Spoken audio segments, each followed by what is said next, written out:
beyond the wall.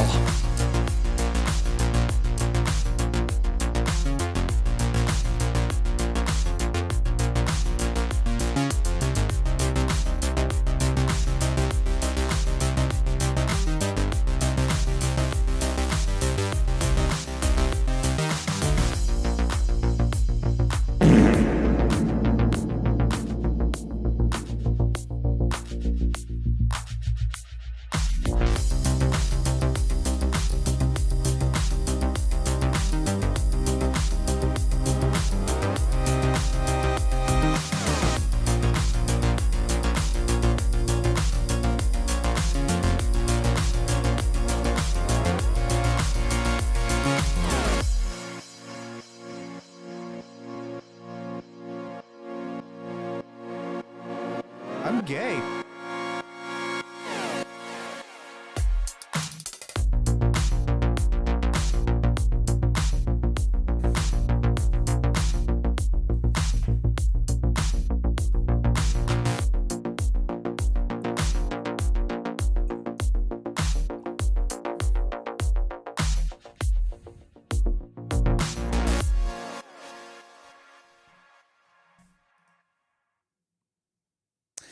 The gang is back in class. Amelia Perez is a Hitler supporter, and Paul Schrader crosses over to the even darker side. Oh, it's time for class.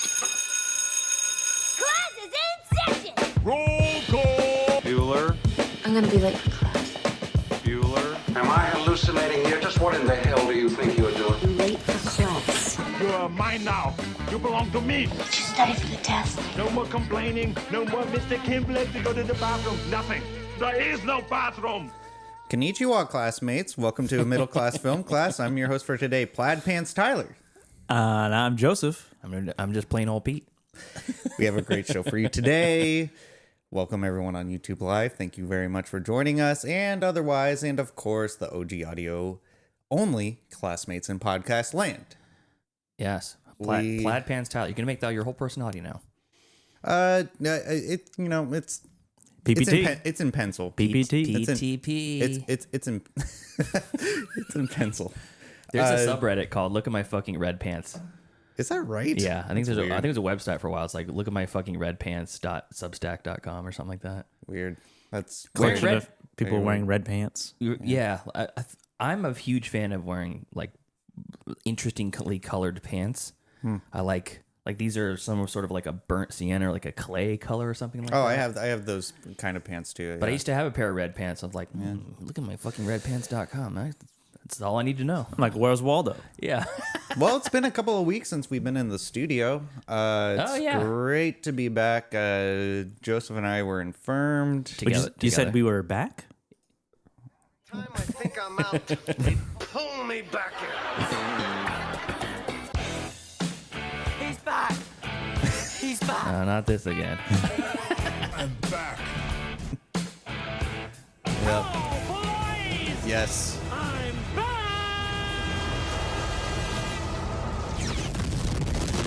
Yep. A drunk Randy Quaid. Gotta love it. 105. And we're back. Oh my god, it keeps going. Great. Classic. Welcome back, fellas. Yes, it's glad to be back in the Abeyta studios. glad to be back. again. It just feels right now with all the calamity going on in the world. It feels right that we can be spinning our noise for all of the classmates out there internationally. Cheers, like, go ahead. Are you going to wear the sunglasses the whole time? What? Why? What does it matter? I'm just curious. Yeah, well, I'm sensitive to light. Are you? So, And now this first time has happened in 5 years. It's finally rearing its ugly head. I actually have these lights lower than I normally do. I did some settings changes while you guys were out. His future's so bright. actually, well, Glasses on 'cause my future's so bright. no, actually, I lied. I was just trying to go for a new look on camera. That's cool. Hey, you know, new Tyler, new PTP, new you. I mean, I'm just trying something new. I feel cool in Do you these, feel man. under encumbered, like you've lost some baggage in your life recently? Ooh, yeah. or gain some. But I think more or less both of those statements are true. Hey, here's to losing emotional baggage that we don't need in our lives, right? Oh, yeah. Yeah, cheers. I And got it. gaining right at the camera and to when I the said that. to the new emotional baggage that is now with us. Yeah. Well, I mean, we're all healthy now. I mean, relatively speaking, I Speak for slept on my back funny, so like I have a sore shoulder. I took a shower today, so Really? yeah, I did. Yeah, I mean, Fooled me. I just smoke a cigarette right before you showed up or something. yeah, I did. Okay. Well, yeah, I like to burn a nail before I go on air. Love that. Fill your body full of smoke and then come into my clean house. Yeah, yeah. And you know I'm asthmatic, right? Yeah, I do, but I don't figured I figured it was. Figured whatever. Doesn't that only affect you when there's smoke around? No. Or the smell of smoke? Oh, yeah. Also affects it? Secondhand smoke, That's man. third-hand smoke, actually. Third-hand smoke. Yeah, because he would when have it's to on be the- smoking for it to be secondhand. Yeah, smoke. correct. It's third-hand smoke. I secondhand smoke 2 packs a day. I mean, enough about myself though. How have you guys been? How have you been holding up in this? Well, you were sick 2 weeks ago. Yeah, I was infirmed. Yeah. I was sick last week. And luckily, it wasn't that bad. I'm just a sick individual. And Pete's just here all the time anyway. I know. Did you guys watch the solo shows? I caught a little bit of it. Which and one? Both. I did both. Yeah, he did the streaming pics and then the physical media. The physical media one I loved. And The other one, not so much. Yeah, that one, C minus. I have to say, because I wanted to bring this point up, because I tried to launch Tyler and Company many moons ago, and I just couldn't do it because the thought of doing a solo show like seems appealing at first, but like once those mics go hot, like there's just something that like triggers me in my body. It's like I just like clam up. Did you have that same feeling when you did a solo show? Because I mean, you handled it like a pro. Well, I actually thought about what I was going to say, you know, like the cadence of the show. But the point is, like, I'm passionate about the things that I've bought. Like, I bought them for a reason because I like them, and I have a reason why I like them, and I just shared that passion with the people. So Tyler and Company, I didn't think was supposed to be a solo show. I thought it was supposed to have guest songs from That's time what the to time. company comes in. Yeah, that's where the company is. Well, yeah, but I mean, mostly I'm going to be talking about myself because I'm a narcissist. So, like, I'm Okay. just going to be. The show's about me. Yeah. Oh, you're here? Yeah, let's get to you later. Yeah. First, how do you like my hair? Yeah, Look good? exactly. Do I smell Exactly. good? Wait, don't answer that. There's a like reason how you- why I'm wearing brown pants. Yeah. I like how you said that Tyler, wanted to start Tyler and Company. Yet one person in this room has produced 2 episodes of Tyler and Company, and That's it's not correct. you. Yeah, no, it wasn't. It's me. I made the show for you, and you didn't even take that momentum and run with We it. gave you the cards to read off I know. of Doesn't for the it- show. What a telling. I had the Parker Newman on your show. On your show. I know you had the Parker Newman. Yeah. I had your cat Lucas on the show. Oh yeah, Lucas has. Yeah, he was a big star on the I show. book talent. Yeah. My name gets pull in this town. I know. That's true. That's true. They hear Abeyta, they come running. They come running. That's right. Sometimes it's away. Yeah. To be fair. Well, Joseph, are you feeling better now? Yeah, I'm Yeah? pretty much all the way better now. Deanna's the one that's sick. She Wait, was now she's infirmed? yeah, not as bad Jesus. as I was, but It just never stops. she's got a stronger immune system being surrounded by disgusting little kids. It was funny that Deanna had some like sort of craft day that she was going to do with Brianna and some other girls. Yeah. And you had just not shown up for the podcast because you were sick. And then the next day, or maybe it was 2 days later, Deanna goes, "Are you still coming to the craft day with me, Brianna?" And she's like, "Fuck no." No. 'Cause Your husband husband's is sick. which means you're going to get sick and you're going to be around all these other people and they're all going to get And sick. now she's sick. And now Deanna's sick and Brianna's not. Well, She's also a raving hypochondriac. Yeah. It's probably the reason why I'm not Yeah. sick, because she wipes down every. She actually follows. She has a. If you ever notice when you guys are over, she got a little notepad with her. She follows around everywhere that Tyler touches, and then Wait, me? and then sanitizes it afterwards. I mean, I don't blame her. I don't blame her, honestly. I really don't blame her. I mean, I've definitely been more conscious recently just because of the quademic we're going through. it's crazy. Yeah. What's it's a, everywhere. I've never even heard of that term, quademic. Yeah, it's like There's it's not even like I'm worried about there's like, multiple myself. I'm pandemics also happening at once now. worried about bringing stuff home for like my dog or my cat. You know, stuff that gets latched onto my clothes or something. Don't wanna get them sick. I shed my shell, the clothes that I wore out Well, during I mean, the day. At this point, it's just like let's dress up as Jake Gyllenhaal from Bubble Boy. I did that when I was a painter. I'd get home from work and I'd immediately take my clothes off and wash them. because I didn't want to bring the chemicals into the house. Yeah, but then I they're realized- they're already in your body. Yeah, but not in the rest of the house. Oh, yeah, that's true. I'm sacrificial. I'm only here for a limited time. This house will remain in 100 years. That customer's car needs to be painted. Yeah. Damn my health. What are we doing, Tyler? Is this Jab and Chat or what? Yeah, it is. Let's get into it. What are we doing here? Find some charity in ye, lad. Now's the time for gab and chatter. All right, Gab and Chatter, movie news and movie discussions that we have for this week. I'm going to start us off. I know it's a little bit unconventional, it. but I like it, taking ownership. Pulling the rug from under us. That's PTP for you. yeah, exactly. So I was thinking about this for about a couple of weeks about what actor would we like to see a comeback. I mean, we saw Brendan Fraser have a comeback with The Whale. We saw Demi Moore with The Substance, which I still need to check out. I've heard some great things about it. It's great. And Robert Downey Jr. famously Left for the schmutz. was a heel and then became Iron Man, and now he's a mainstay. He was Cocaine Man, then he went to Iron Man. I'm surprised he still has his nasal cavity at this point with all of that. He should still go to work, though, when he's sick. Keanu Reeves came back. Yeah, it's true. He became more, not in terms of like people opinion of him. He was always considered like a bad actor, but Yes. charming. And then after Speed, people were like, okay, maybe he's got it. And then he did Then he like did The something he's got to Matrix. give, and he's like, no, he definitely doesn't have it. And then the Then he did the Matrix- Lake House. Yeah, Oh God, I forgot about the Lake House. And then he did The Matrix. but and then, he's very well regarded now. I don't know. if Matthew that's like- McConaughey in I a was gonna sense. say McConaughey had the McConaissance, But Matthew McConaughey he never went definitely away. made a good. but he went to his he That was a ascended. really good impression of him. That wasn't an impression. Oh, it wasn't. No, he never went away, but he did. He never went away. He did ascend to the next level. You know, movies are movies are a flat circle. I fucking knew it was coming. So, do you have one for us, Tyler? Yeah. So Someone I who saw. needs a comeback. I was thinking Emil Hirsch. I Recently, like Emile Hirsch. yeah, Emil Hirsch. He was When was the last we reviewed something with him in it? into the. Did we review No, Into you the talked Wild? about Into the I Wild. talked about Into the Wild. We never actually reviewed it. No. So yeah, I was thinking about Into the Wild recently, and I was thinking I haven't really seen. I should do that. Is that what you said?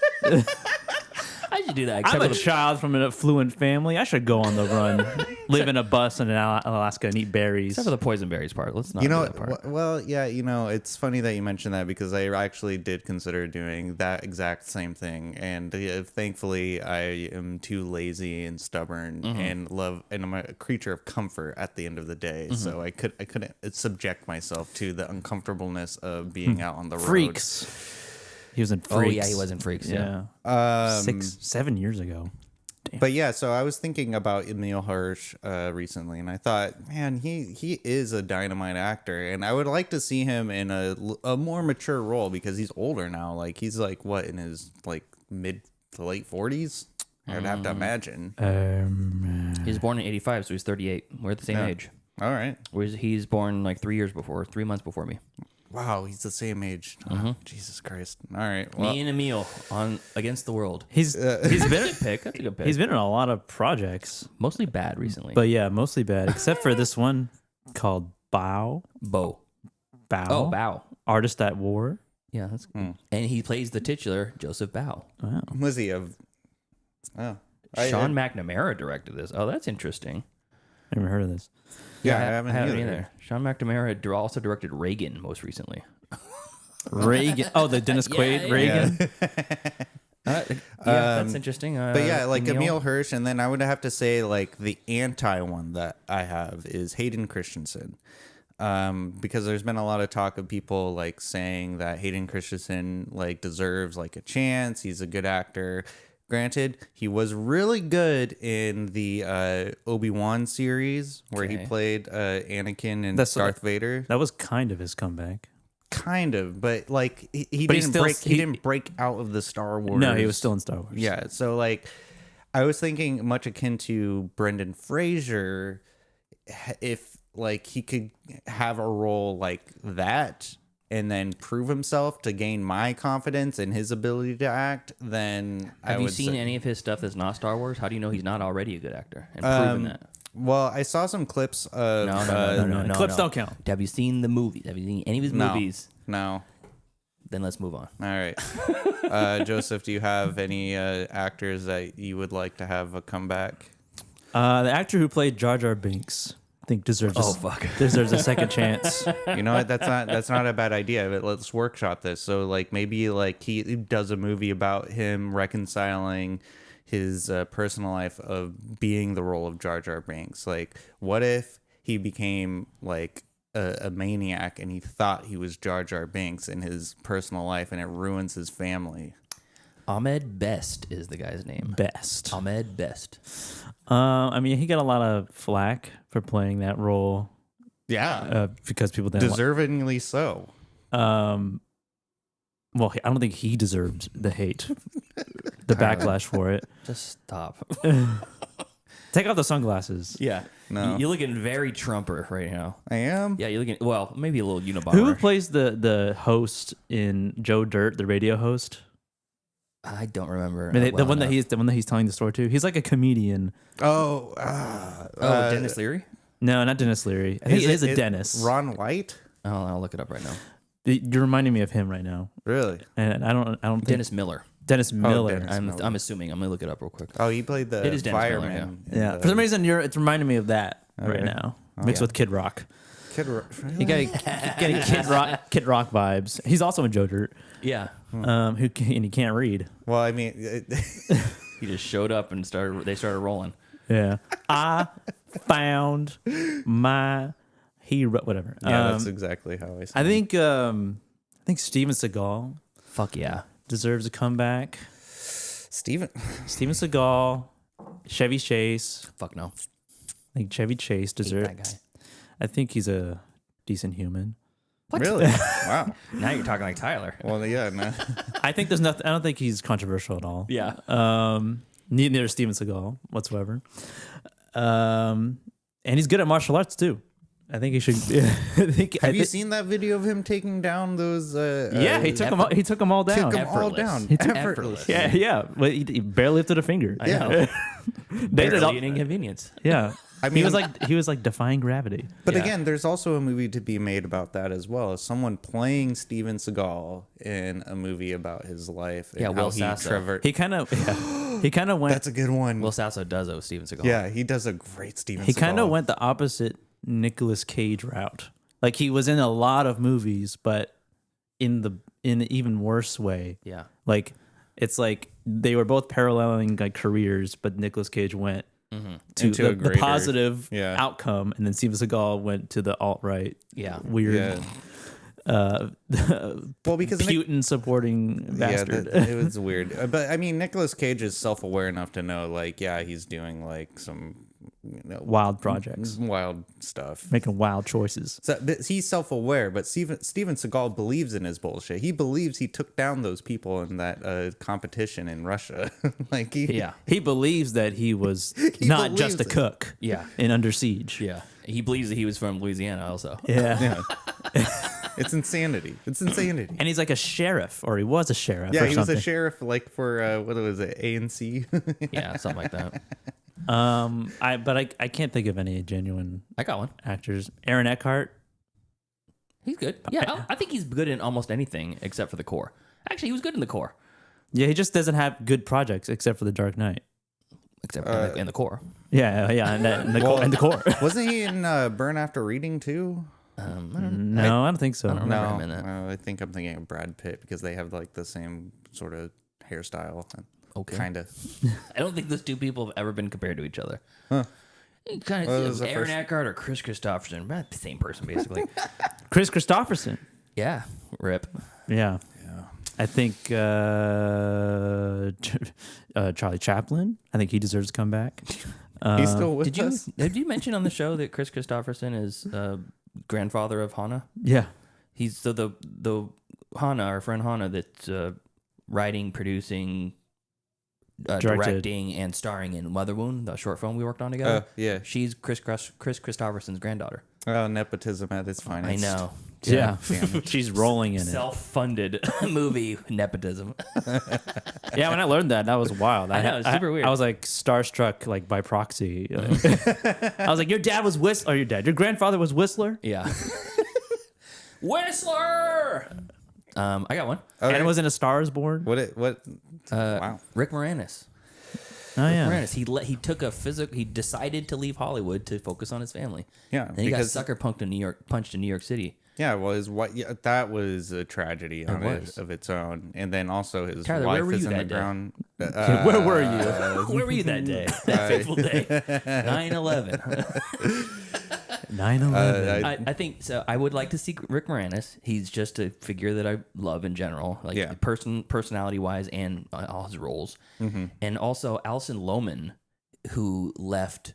She's a smaller figure, but she's the girl from Drag Me to Hell. Sam Raimi's Drag Me to Hell. Oh. And she's the blonde actress. She's Yeah. been in a bunch of stuff, and she's good in everything. She's also the love interest in Big Fish. Oh, She left also to basically raise a family and just get out of the industry. And she's very active on social media because they decided to bring back Drag Me to Hell as a 4K, and she became like up again and like talking again, like and talking about her career and stuff like that, or what it used to be, and posting all these behind the scenes videos of her getting I've seen literal those. bugs poured on blasted her. into her mouth on set. Oh yeah. And she's Yeah. like, "This was fun, not buy the 4K, so my pain was not worthless," or something like that. It wasn't in vain. Exactly. So, but Yeah. Rick Moranis is my real answer. Yeah, I think Rick Moranis. I mean, what kind of? I don't want to. I don't know what role I could see him in. Sinbad. Oh yes, now we're talking. Sinbad resurgence. This is my house. Yeah. Sinbad Assance. Yeah, Now it's a what do they call it? Mandela effect that he was in a movie where he plays a genie. yeah, But it's not. Shazam. But, Shazam. but it wasn't a real movie. No, Kazam is the one with Shaq. Yep. So people thought Shazam was a real movie. Yeah. Really? Yeah. I mean, Shazam is a movie, but it's- it's but not. it's not. People have gone so far to make a fake VHS tapes and stuff for it. You can buy them now. It's like fan made artwork on the cover. So you'd be like, "Yeah, I got my copy of Shazam," and people are like, "See, I knew it existed." Oh.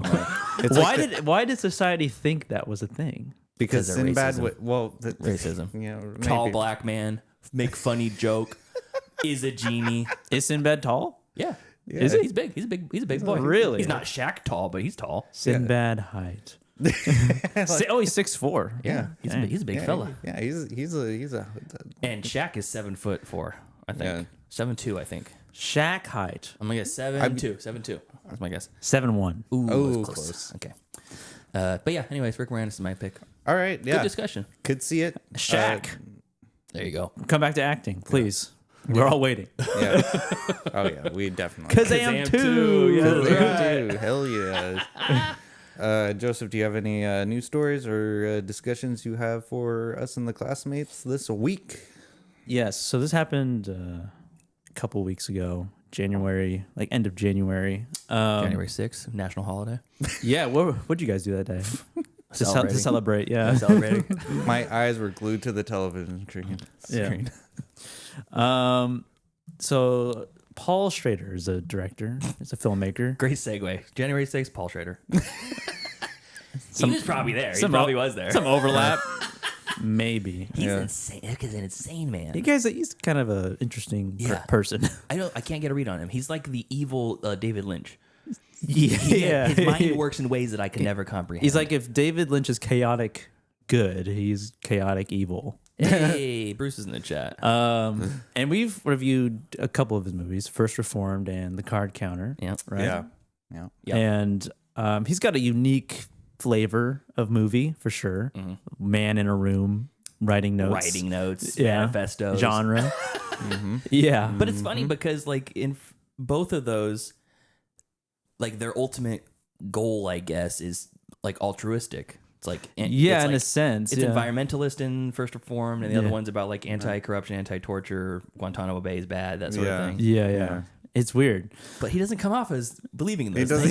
things. No, it doesn't. And in real life, He just found an audience. and Yeah. he's So like, Paul "All right." Schrader is embracing artificial intelligence in possibly the worst way. okay. As someone who wrote the script for First Reformed and The Card Counter and all these movies, you know, like it seems very screenplay forward. Yeah. first, writer director. And he's embracing ChatGPT to come up with stories and give feedback to scripts. So his own scripts. So he's writing scripts into ChatGPT for. So he says in a Facebook post, he wrote Taxi Driver as well. Yeah, which is also, which is like a classic. Yeah. Movie. Also a man alone in his room with a mission. Technically altruistic, but also kind of a terrorist. Yeah. So he's been impressed by the results of ChatGPT. In quotes, he says he asked the AI platform to generate plots for movies by famous filmmakers, including himself. Okay. So he says, in quote, "I'm stunned. I just asked ChatGPT for an idea for a Paul Schrader film, then Paul Thomas Anderson, then Quentin Tarantino, then Harmony Korine, then Ingmar Bergman, then Rossellini, Lang, Scorsese, Murnau, Capra, Ford, Spielberg, all the heavy hitters, Lynch. Every idea ChatGPT came up with in a few seconds was good and original and fleshed out. Why should writers sit around for months searching for a good idea when AI can provide one in seconds?" Oh, Schrader. Wow. Now he is a for sure boomer. Yeah. Like he is an old man. I know on the show I've said that the AI shtick that's happening right now, it was an inevitability, but I don't agree with it. And you don't agree with what you said? Or no, you don't agree with I don't agree with I don't it's an inevitability that you don't want. Yeah, exactly. Okay. Because I remember you guys were belly aching but good because you're like, "Oh, you agree with the AI, Tyler?" I was like, "No, I don't. I'm just telling you this in the capitalist society that we live in, of course it was going to be an inevitability." And so your thoughts about that are just like gun control. Probably going to have more stricter laws passed. It's an inevitability, but you're not a fan of it. That's not. That's what you're saying. Not exactly what I'm saying, but I'm saying Paul Schrader. He was probably half drunk in front of his computer, and he's like, "What's this ChatGPT about? Oh, scripts about Quentin Tarantino or written by Quentin Tarantino." And then him being loads and loads of cash in his bank account, just sitting there, just lazy. And he's like, "This is actually pretty cool, guys." It's not even realizing the creative process. Of course, it's months and months of. I'm gonna play devil's advocate for a second. Go ahead. Okay. And this is no co-opting approval of the ChatGPT. But if you were to use it solely for the initial thought, like the very basic premise, think of it in terms of like, okay, Pixar movie. What if your refrigerator could feel, And you're like, that's a bad idea. That's a brave little toaster. Yeah, hey, brave little toaster, exactly. Yeah. But you're basically taking like a very threadbare idea, and then the human extrapolates that into something that is worthy. Kind of like an ignition sort of thing. That initial spark. Yeah, just like the very simple core of it all. I still think that that's bullshit because that's like truly is a full shortcut to whatever the next. It's almost like because it just shows that the idea is already out there. It exists. Mm-hmm. That idea is out there for the taking. It's just the AI or the ChatGPT is just a sort of, I guess, lazy way of acquiring it. It's like a lightning rod. It's a cheat code to getting an idea. Which is like, that's still much better than it wrote the entire script and then I polished it. Because that's what The Brutalist is under attack for, because they used AI models to create very basic ideas of structures, and then humans actually made similar structures. They're like, oh, that's an interesting idea. Oh, that looks kind of similar to what I'm imagining a Brutalist structure looks like. So we'll take some of this and some of this and some of this, and we'll whole cloth create something new. That's like, I still don't think that that's great. It's emotionally, or it's creatively bankrupt, but it's not nearly as bad as them saying, type in the thing, and then put it into Photoshop, and then clean up the edges, and represent it as your own, you know. Yeah, that's what I'm on the same page with you as well on that aspect. I feel like those ideas usually come from dreams or drug induced, you know, psychosis. Because like a lot of like our favorite artists, whether they're musicians or painters or writers or anything, they're drunk, drug addicted assholes that basically face death or face their own demons, and then they come up with their ideas or they create their art because of it. I think Rick Rubin put it the best. He said that when you're creating, just do it as a hobby for no one. Like he said, if you want to write songs and record them, but you are determined to what? Sorry, I'm just reading the chat. Oh, okay. Yeah, Bruce makes a compelling point with that comment. Because any idea that ChatGPT could come up with, you can come up with. Yeah, his comment is based on an idea by ChatGPT, which is similar to like based on a true story. You take one of my streaming picks it says based on a true story from last week was Your Monster. That says based on a true story. There's no fucking way that's happened. Yeah, because there's a monster living in someone's closet she's carrying on a relationship with. It's like, no, that didn't happen. Well, maybe it did. But there are very small parts of the story which I can understand were made from it, and then you put a creative spin on it. Yeah, it's like, do I think anything less of that? No, but I get a good chuckle out of it. Yeah. But if I were to see based on an idea from ChatGPT at the beginning, I'm like, this is fucking so lame. This sucks. Well, and then I may enjoy the movie afterwards, and then I hate myself. Well, then the question is this though: is that if you're going to put it out there that this movie was based on an AI model that you put in, like the idea you put into an AI model, is it justified for the project to move on forward? Like if you're putting it out there, like, oh, this is based on AI, like, and like you said, like you can do anything you want in the free world. Well, of course you can, but I mean, like, is it as justified far to like win awards? Is it justified to qualify for SAG or whatever? I don't know. What do you think, Joseph? I mean, no would be my answer to that. Yeah. So even if they were forefronting that, like, okay, we used AI on this. Like, that's not a justification enough to... It's like, oh, okay, cool, I won't watch it.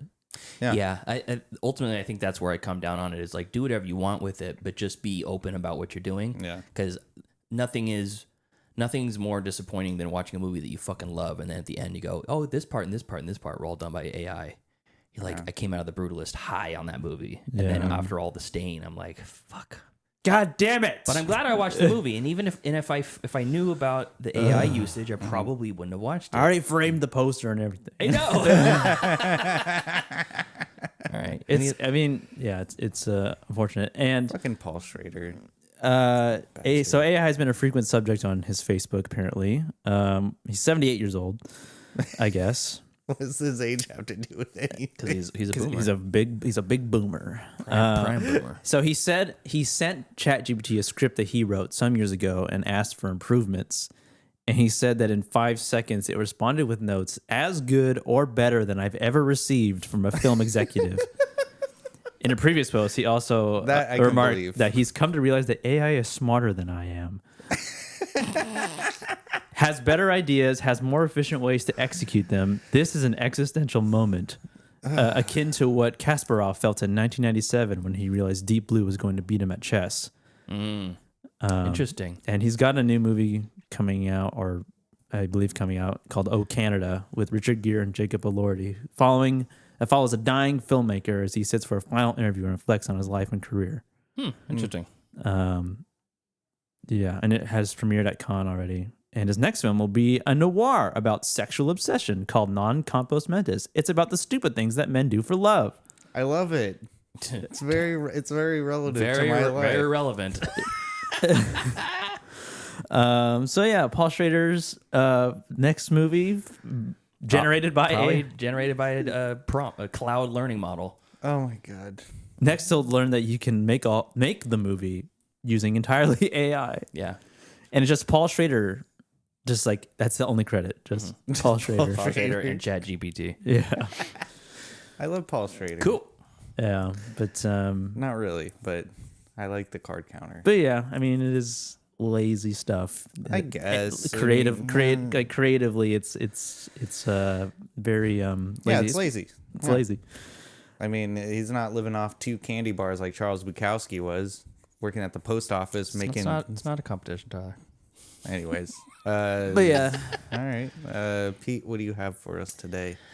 I want to talk a little bit about Carlos Sofia Gasson, which is the Spanish trans actor who starred as the titular Emilia Perez, taking the world by storm, and how she has single-handedly derailed the Oscar hopes for that movie. thank God too. Yes. Of course, I'm like, thank God it's this movie that's getting this much flack. And it's like, I know that in society today, we hold things to a very, like, an impossibly perfect standard. We do? Yes. Like, the general public, they see something and they pile on it, you know, and it's like, you can't make one mistake in the public eye before becoming a pariah. This is not one mistake. This is a history of terrible, terrible, like, F-tier takes that have been dug up on her old social media accounts. It's not even that old. No, it's not that old. like a year or two, maybe. It's been a couple years. Yeah, so I'm going to give you a couple of these tweets that she had written and then since deleted, but people have screenshot them, of course. Okay, so this is from the 2020 Oscars. This is her tweeting about the 2020 Oscars. More and more of the Oscars look like an independent and protest film awards ceremony. I didn't know if I was watching an Afro-Korean festival or a Black Lives Matter demonstration or the 8M. Apart from that, an ugly, ugly gala. They forgot to give an award to my cousin's short film, which is lame. Okay. Not too bad. Just kind of like It's not it's weird, but It's very questionable. yeah, you're like I mean, it's stupid because like the Oscars have always been a platform for people and their representation. social. yeah. So here's another one. Yeah. It's a shame to hear the ministers from Great Britain who are Indian origins and have dark skin say so many hateful words towards trans people. It makes me want to cry watching black women applaud them. They no longer remember when their friends from the UK separated them like animals. Okay. Whatever. She's talking calling people out because they have dark skin. Unnecessary, but All right. also they're talking shit about trans people, so okay. Okay. It continues. These fucking morons, children of slaves and immigrants, of tribal murderers, are ignorant of history. They throw stones at the statues of men who are looking at a route to the Indies, guilty only of the fact that these people were born there. That sounds good. Progressive. They're talking about, like, people talking shit about the Trailblazers and da-da-da-da, whatever. But it gets worse. Let's see here. I truly believe that very few people ever cared about George Floyd, a drug addict and a hustler. But his death has served as a highlight once again that there are those who still consider black people to be monkeys without rights and who consider the police to be murderers. All wrong. So, mixed bag there. Yeah, so she's talking she's specifically. disparaging a man that was Specifically calling George Floyd a drug addict and a hustler. But then also saying, well, some people still think that black people are monkeys, and that's not right. Yeah. But then they also think that the police are murderers, which is also not right. Yeah. Well, in this case, they did murder a guy. Okay. Okay, so continue, and a little bit more. Okay. Let's see here. Where is the one about Hitler? All right, here's right when this is in. This is where it gets. This is where it gets bad. August of 2020, right around when the COVID vaccine came out. The Chinese vaccine, apart from the mandatory chip, comes with 2 spring rolls, a cat that moves its hand, 2 plastic flowers, and a pop-up lantern, 3 telephone lines, and €1 for your first controlled purchase. Wow. It's like all about like how it's a Chinese propaganda. Fucking liberals. Yeah. And then where is the Hitler quote? Let's see here. Where is that? Where is that? I'm trying to find that Hitler quote. There's too many that's a Jew. to filter through. I'm surprised there was no Jew talk in there. Let's see here. Hitler. Okay. So it says, let me see the image here. I could have sworn I had it, but there's too many. There's all right. many of them. This is the same old story. Black slaves and women in the kitchen. But it's my opinion that it must be respected. I do not understand so much world war against Hitler. He simply had his opinions of the Jews. Well, that's how the world goes. Praying face, praying emoji. I mean, and so that was just his opinion. He had his differences with the Jews. I mean, that's really He what has it his was. opinion, and he has his right to his opinion. Yeah. Well, you're saying I can't feel the way I feel about certain minorities. okay. I mean, okay. So her position is that Hitler was just some guy who had a differing opinion on He had beef human with the Jews, and rights that's it. and Can we move on, please? So, anyways, all that has culminated basically in the Oscar, like the leading of they were Amelia Perez was probably going to be winning a lot of Oscars. 13 nominations for that bullshit movie. 13 nominations. So now all down the drain. I said it when I gave my review of the movie. I am a pro trans rights and trans wrongs. And I forgot about the trans wrongs. Just because you're trans does not mean you cannot be a fucking asshole, and she is a fucking asshole. Yeah. So it's funny that all of this is coming to light now. Why was there no vetting process for her to be starring in an Academy Award winning or she was a trans nominated actress. movie? She was a trans actress that spoke the same language but not from the same country. I mean, the director is also a piece of shit too. So yeah, there's So it's just piece of shits going around. But he has since he's commented on those. He had a response saying that he is disappointed with her behavior, even though he's called Spanish the language of poor people. Disappointed. Jesus Christ. So it's just that's so terrible. The movie's this movie and the filmmakers behind it are just it's a fucking dumpster fire. Yeah, and it's nominated 13 times. Yeah. It's not winning anything. So Netflix now, because of all this, is distancing himself from Carla Sofia Gasson in an effort to salvage the film's Oscar prospects. All new promotional for your consideration material emits her photos, emits her name. They're focusing on Selena Gomez, who's not even nominated. They're putting her in all the promotional material. And they've also said, let's see here. Where is it here? Oh, she says that they're not paying for any of her travel or hotel accommodations when she's making publicity stops for the promotion of the Oscars for Amelia Perez. Oof. They said if she intends to make these stops, it would fall on Gasson to pay for everything from her airfare to her accommodations. The actress was a relatively unknown when she got the life-changing title role of Amelia Perez, which meant that she was paid roughly $100,000 for her role in the film. According to sources, she did not respond for comment of any of this. So, it's a fucking dumpster fire. Yeah. It's so terrible because she is the first openly trans person ever to be nominated for an Oscar. And that's the person that is representing that community. This Hitler apologist. Let's get Hunter Schafer out there. We want her nominated instead. Well, what about Elliot Page? You know, he needs to do something good. That's true. Well, he's just been in TV shows. Yeah, he hasn't done anything good since he was a she. It's like when Hard Candy was fucking dope. Oh, Hard Candy. Juno, great. fantastic in Juno. great. I mean, didn't really love the movie, but portrayed the character well. It should have been Elliot Page the whole time. This other person, this Hitler apologist, it was a fluke. It was a fluke. Yeah, and Amelia Perez and the Brutalist used the same AI quote software for the language or the Well, that's the final nail in the coffin. the re-speecher. I don't really care about the re-speecher. I feel like that's really just a better version of ADR, to be honest. I don't even know what that is, but ADR is like additional dialogue. Recording? I know what ADR is. I didn't know what the other word you just said. Re-speecher? Yeah, that's the program. It Oh, okay. makes the accent sound better or something. Yeah, it's like they use, like Amelia Perez used it as like a kind of like an auto tune almost for her singing because she can't sing in a musical. Wait, hold on a second. That was after the auto tune. God, that was bad. I know it was really bad. Yeah. Anyways, couldn't have happened to a better movie. So moving on. Well, all right, cool. Well, let us get into streaming picks. Movies. Wanna watch a movie? Yes, I do. Disney Plus. Oh, HBO Max. If I don't get the pick, show's over. I have grown accustomed to Hulu Plus. Amazon Prime. I like Netflix. You found the pick. streaming picks, movies that we watched that are streaming on your favorite streaming services. I'm gonna be commandeering the ship once again. Oh, you're gonna lead us off? Leading us off. This is with my- unprecedented. I know it isn't. I know it's been 2 weeks. It's been too long. And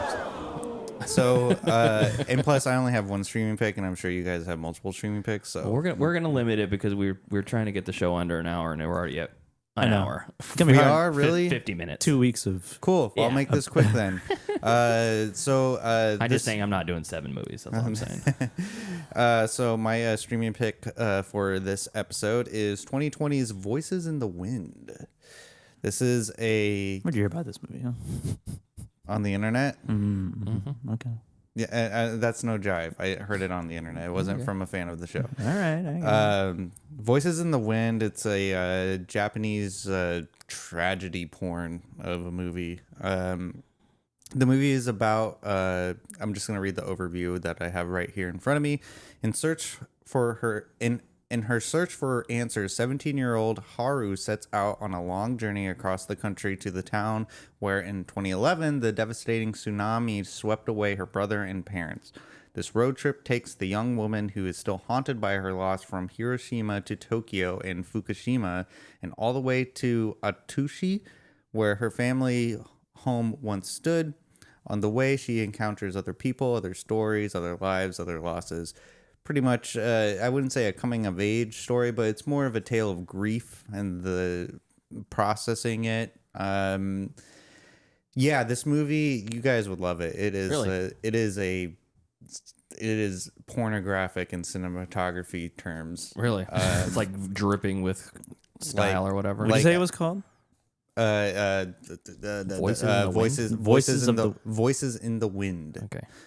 Voices. Directed by Nobuhiro Suwa. I love them. Yeah, I don't. I have no idea. This is a foreign film that I found on TikTok, and The internet.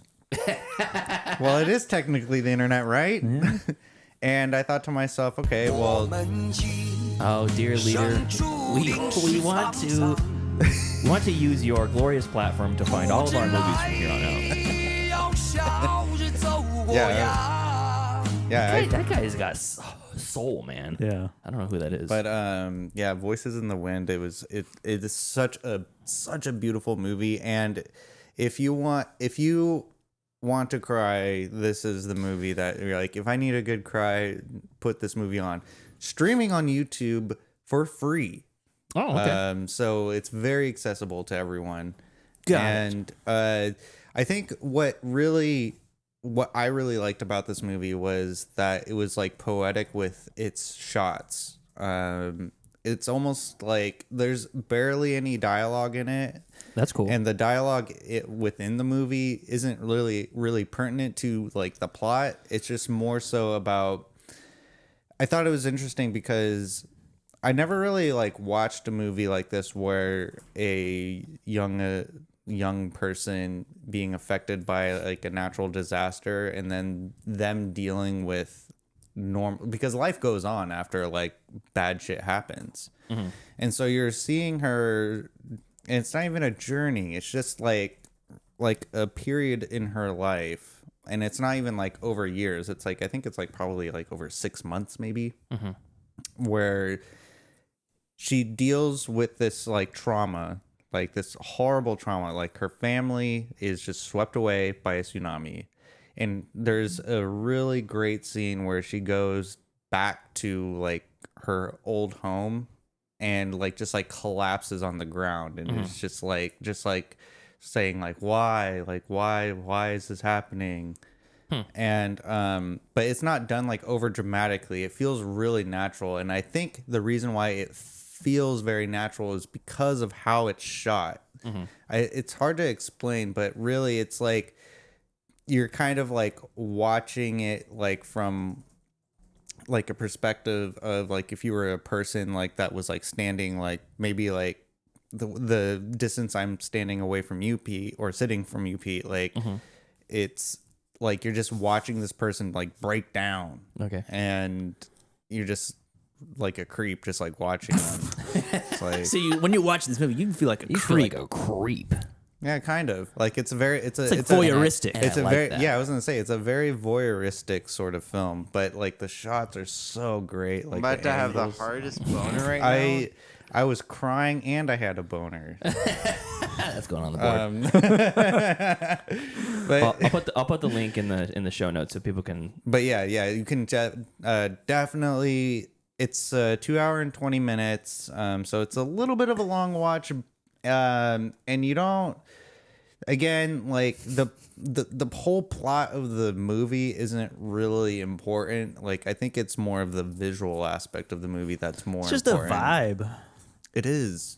Yeah, it is. So yeah, Voices in the Wind, check that out on YouTube for free. And it has subtitles too, because they all speak in Japanese. Oh, okay. It's not that immersive where Yeah. you're like you're an American in No a foreign subtitles. country, no subtitles. Ooh, and then I started rewatching the Batman the Animated Series. Check that out on Amazon Prime. So great. The original one or the new one? Oh, the original one. Okay. Yeah, OG one. So good. So good. Such a great writing. Kevin Conroy, man. What a great... He's the greatest Batman of them all. Anyways, Joseph, what do you have for us this week? Okay. Well, 2 weeks of no show, right? Yeah. Yeah, 2 weeks. So, and then being sick for 2 of the days. So I I was was gonna say you're probably binging a lot. at home from work. So I did watch a lot, but I'm not going to go through all of them. I'll do some. I have some payoffs from cool. other stream picks. So I'll do those really quickly. Greenland, with Gerard Butler. Yeah. A disaster movie. Asteroids coming to destroy Earth. Planet killer. Asteroid. It's a fun thriller. Yeah, it was pretty fun. Kind of like grounded sort of movie. Reminded me of War of the Worlds a little bit. Yeah, a little. You're right. Except with just an asteroid, not aliens.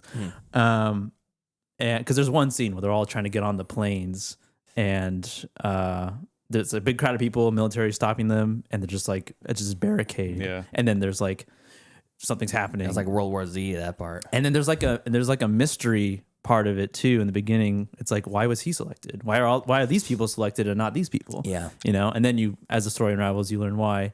And then the end of the movie was interesting that they showed like kind of like the aftermath, and it made me kind of question.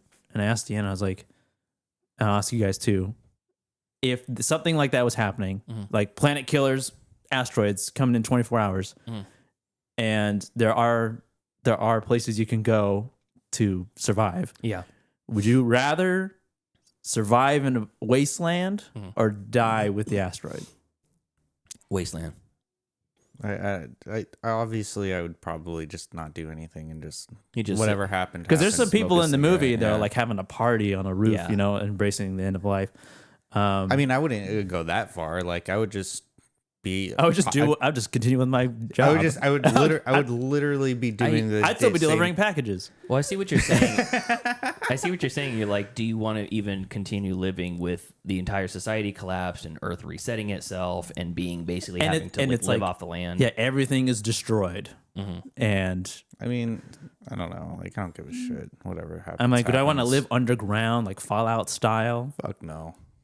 Or I don't think they had to live underground for that long, though, right? well, not Can you get laid down there? not like in Fallout because Then no. It's perfectly set up for them. There's no like radiation or anything for Yeah, them. exactly. It's just like it's just everything is obliterated and burnt to a crisp. Society's gone, but it's not like it's like dangerous out there. No, I mean, the road is the perfect interpretation of the apocalypse. But when the world's over, it's not like the road. Like what do you mean? It's not you like have to watch the movie. okay. yeah. Greenland. So All right. Greenland, that was fun. It was a fun movie, and that was streaming on Max. Oh, okay, cool. Max. Max. Yeah, kind of a turn your brain off movie. Unbearable Weight of Massive Talent. Nicolas Cage Oh, with Pedro Pascal. playing himself movie. Netflix, streaming on Netflix and Tubi. That's a fun movie. Very comedic and meta in a way because Nicolas Cage is playing himself, and like Pedro Pascal plays an obsessive fan, and he is part of like a drug cartel in Spain or Portugal, one of the two. And there's a little bit of a reveal that happens later in the movie that I won't give away. That you kind of see it coming because you're like questioning, like, is he the guy? Is he actually part of this family? Is he not? And Nicolas Cage ends up working for the CIA because they're trying to take down Pedro Pascal and his operation essentially. Right. And so Nicolas Cage gets caught in the middle because he gets hired to go to his birthday party because he doesn't have any money. Yeah. And so he's like, all right, I'll do it. I'm retiring from acting and I'll do this birthday party because I have to pay off my hotel debt that I'm staying at. That's that self-awareness of Nicolas Cage, man. And also starring... Take notes, Steven. What's it called? Ike Barinholtz and Neil Patrick Harris. Demi Moore is in it. David Gordon Green, I guess, is in it. But yeah, it's fun. It was a fun movie for sure. And that's streaming on Tubi and Netflix. I had a lot of fun with that movie. Yeah, it's fun. All the references and like you see the memorabilia and the collection that Pedro Pascal has at one point of Nicolas Cage movies. And them high as fuck driving around the island is so fun. Yeah. Him kind of like battling with his younger self, like from the 90s era of Nicolas Cage. His like loose cannon and very unhinged version of himself. Yeah. Almost like a Raising Cain type of parallel there. I watched Fata Morgana, Werner Herzog. You did? Movie. Interesting. It's not really a documentary. You're not really following anything specifically. There's a narration of a story, and I can't remember. It's like the origination of life. It's a creation myth. Yeah, exactly. Mm-hmm. Being read by different people throughout the movie, and it's all visuals, kind of like a Koyaanisqatsi Francis Ford Coppola movie. And it was like kind of like watching a screensaver. Yeah. Because you're just getting these like the beginning of the movie is like 5 minutes of planes landing. Mm-hmm. And it's like, why? It's like, all right, okay, come on, let's get to the next one. And then you see a bunch of like sand dunes and like eventually you see like dead animals, decaying cows. Yeah, and they're stuff. like rotting in the desert. Yeah, but like people live here. Yeah, it was an interesting experience. I don't think I'd revisit it, but no, I wouldn't. But it was early Werner, released in 1971, and streaming on Tubi. He said he would just sit in the back of that truck and they would just drive him around and he'd wait for something interesting to happen and record it. Yeah, pretty much. Punk rock, man. Yeah. So one of the better movies that I watched, documentary, American movie, Good one. 1999, starring real people, Mark Borchardt and Mike Shank, who is one of the most wholesome people you've ever seen on camera, who has unfortunately passed away at this point. Mike Shank has? Yeah, he died in like 2022 or 20, shame. Something like that, of throat cancer. And watching him on screen, Mike Shank's character, there's no way that there are fictional characters, like actors who saw that and imitated his cadence. Mm-hmm. Like the first person that comes to mind is either it's like Kip from Napoleon Dynamite or the Justin Long's friend in Sasquatch Gang. Oh yeah, the guy with the blonde hair. Mm-hmm. Very similar cadence and a lisp, and he is just like this kind of I don't want to say he's like stupid, but he's very aloof and just very wholesome. Like there's one part in the movie where he's like obsessed with playing like a lottery or at the liquor store, and at one point he goes, he's really smiley, just like in a really good mood, and the filmmakers ask him why are you so happy, or what you seem so like positive right now. Yeah. He's like, well, here today I just won $50 and I don't want to tell anybody because they might ask me for money.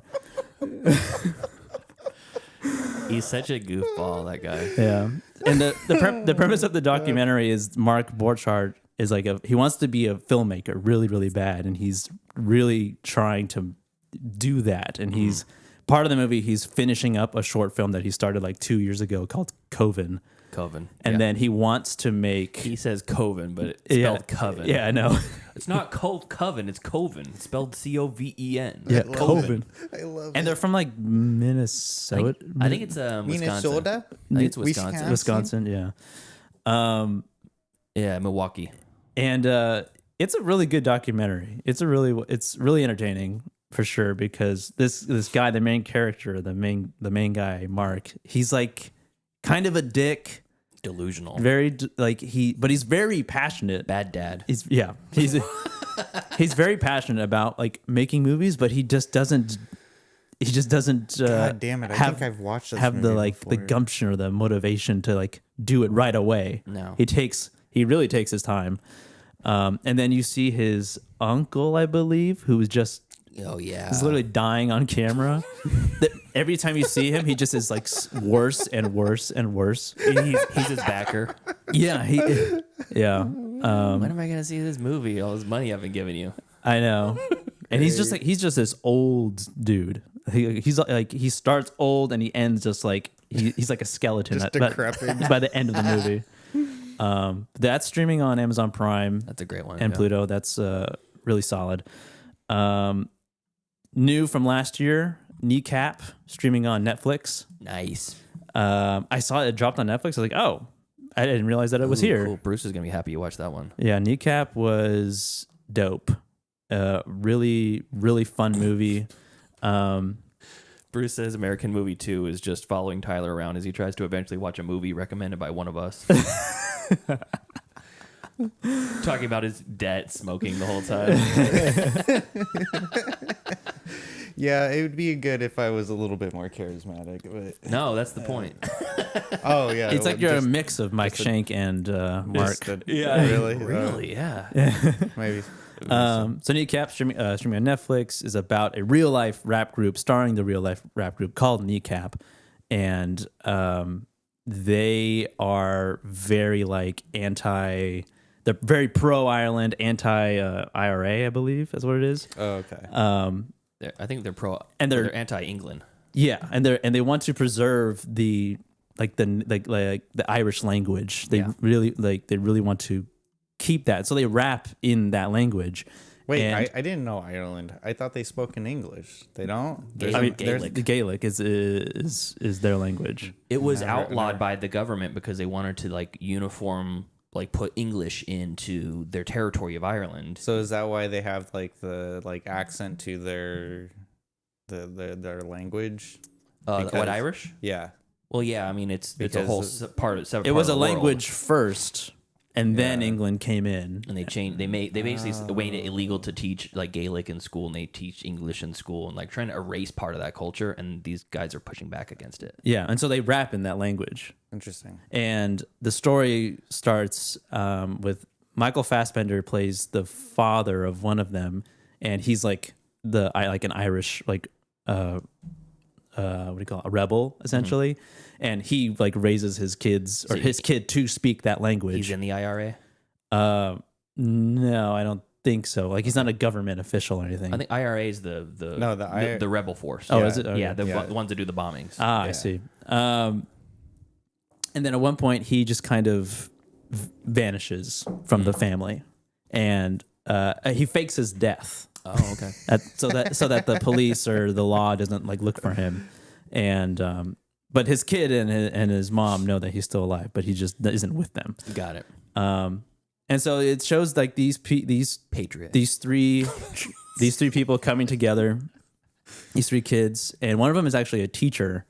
And he like sidelines is like a DJ, like he has a storage unit with like DJ equipment, and he makes beats and stuff.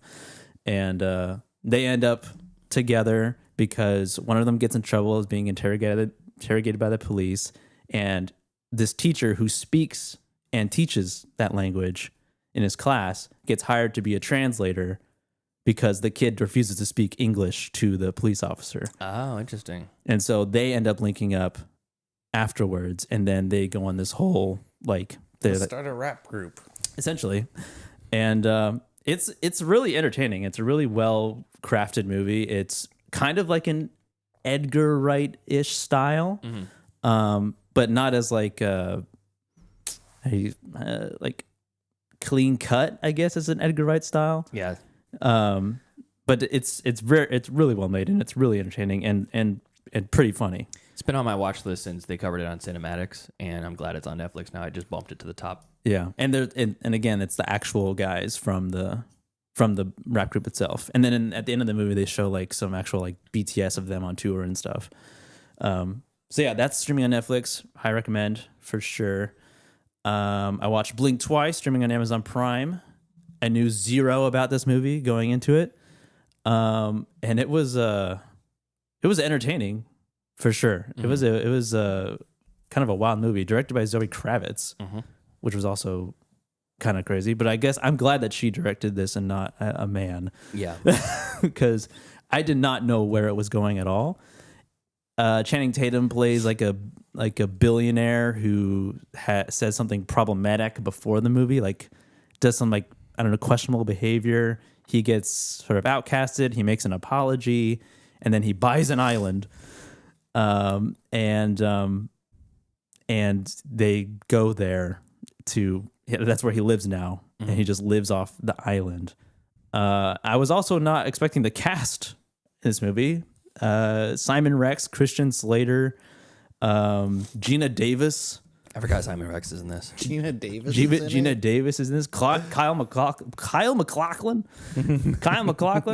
is in this briefly.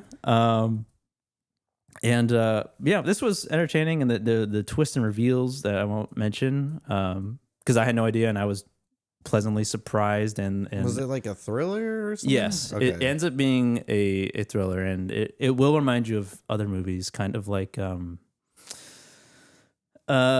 Most Dangerous Game a little bit, and also Get Out. Yeah, Get Out. Yeah. So this was streaming on Prime, definitely worth a watch, and especially if you know nothing about it, strong recommend. Another documentary streaming on Netflix, documentary movie, The Remarkable Life of Ibelin. Oh yeah, I heard that's is about a depressing. Yeah, it's sad. It's about a World of Warcraft gamer who was born with Duchenne syndrome, essentially muscular dystrophy. Yeah. Oh, it's like wheelchair bound, can't walk, can't. And like as he got older, the condition got worse. So he got more and less mobile. And so eventually he was just wheelchair bound and could only like move his hands so much, and had to have like specific devices made so he could continue playing WoW. And which was the only thing that he liked doing, because he was able to live a full life. It was the only thing that he could really do, and while still experiencing life. And the documentary is made and mostly shown through WoW cinematics. So they had animators essentially reenact real life chat logs. Okay, and they got voice actors that essentially play the roles of each of the people involved in the documentary, because he joins like a guild in WoW. Well, was he at least a good player? Like, I mean, I'm trying to grab at like why would this be a compelling documentary? I'm going to be honest with you. Because he essentially was he kept his life secret from all the online friends that he made in WoW. So they didn't know that he had this condition. Right. Okay. And he only chatted with them. He didn't voice chat with them. And isn't a lot of it's told through his parents finding out this after his death? So like the first 20 minutes is like it goes through his life, and he dies, and he kept a blog. He dies. He kept. Why is that funny? Every time. I just the way a real life person who had a life afflicting illness who was debilitating, and you're like, he dies. Fucking good for him. Good. He died. Tyler's cackling. Sorry. He's dead. I'm sorry. Did I hear you right? He's dead. I'm sorry. Just anyway, keep going. He he dies, and that story's told within the first 20 minutes. He's still laughing. And then it shows the parents finding out, because they kept on getting these messages after they posted on his blog that like we're sad to announce the death of our son. and they had no idea that he had this Entire following, life. these friends, because he didn't talk about it with his family. And they were like, "Oh, I had no idea he had this much of an impact on all these people." And then it goes through the documentary, and it shows him essentially like helping out all of his other friends who are going through different problems in their life, and how he would like basically just be their rock in each of these person's lives and help them Okay, so emotionally, he was popular in his guild, mentally, but they had no idea of any of his issues. So when it happens, when they find out that he passed away, they like essentially they hold like a funeral for him. Oh, in the game. In the game, and That's cool. And he developed, like online relationships with one or two players, almost like romantically. Oh, and this happens over a period of years. jeez. Yeah, and it's really. So he was just like a really prolific WoW player that.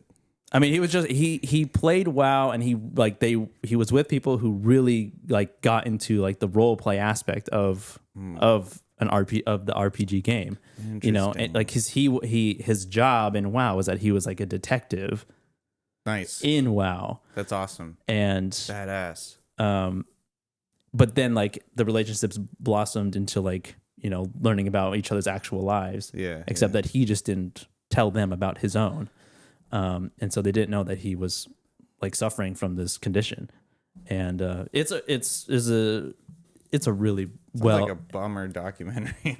It's really wholesome. It's wholesome. It's wholesome. I've heard it's good and just sad. It's sad, but it's also very like inspiring.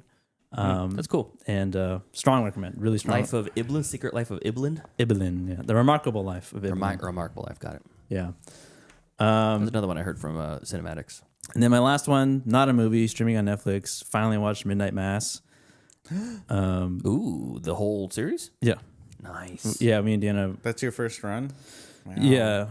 Me and Deanna were like, let's watch a show. Like, we don't watch too many shows, like new shows. Yeah. So we watched it in 2 days. That's a good one too, because it just ends and it's done. Yeah. Yeah. And it was all right. It was It's all right. It's fair. It was of the Flanagan shows, it was probably like the second best. What's the first one? The Hill House. Honey, a Hill House. Yeah. Okay. I've only seen bits and pieces of his other stuff, but this is easily my favorite. I just love the iconography of what you see. I don't want to say what it is because it's cool. Yeah. It's a cool reveal. I mean, there were some spoilers already kind of revealed to me like years ago, like images of screenshots, but in the context, I didn't know.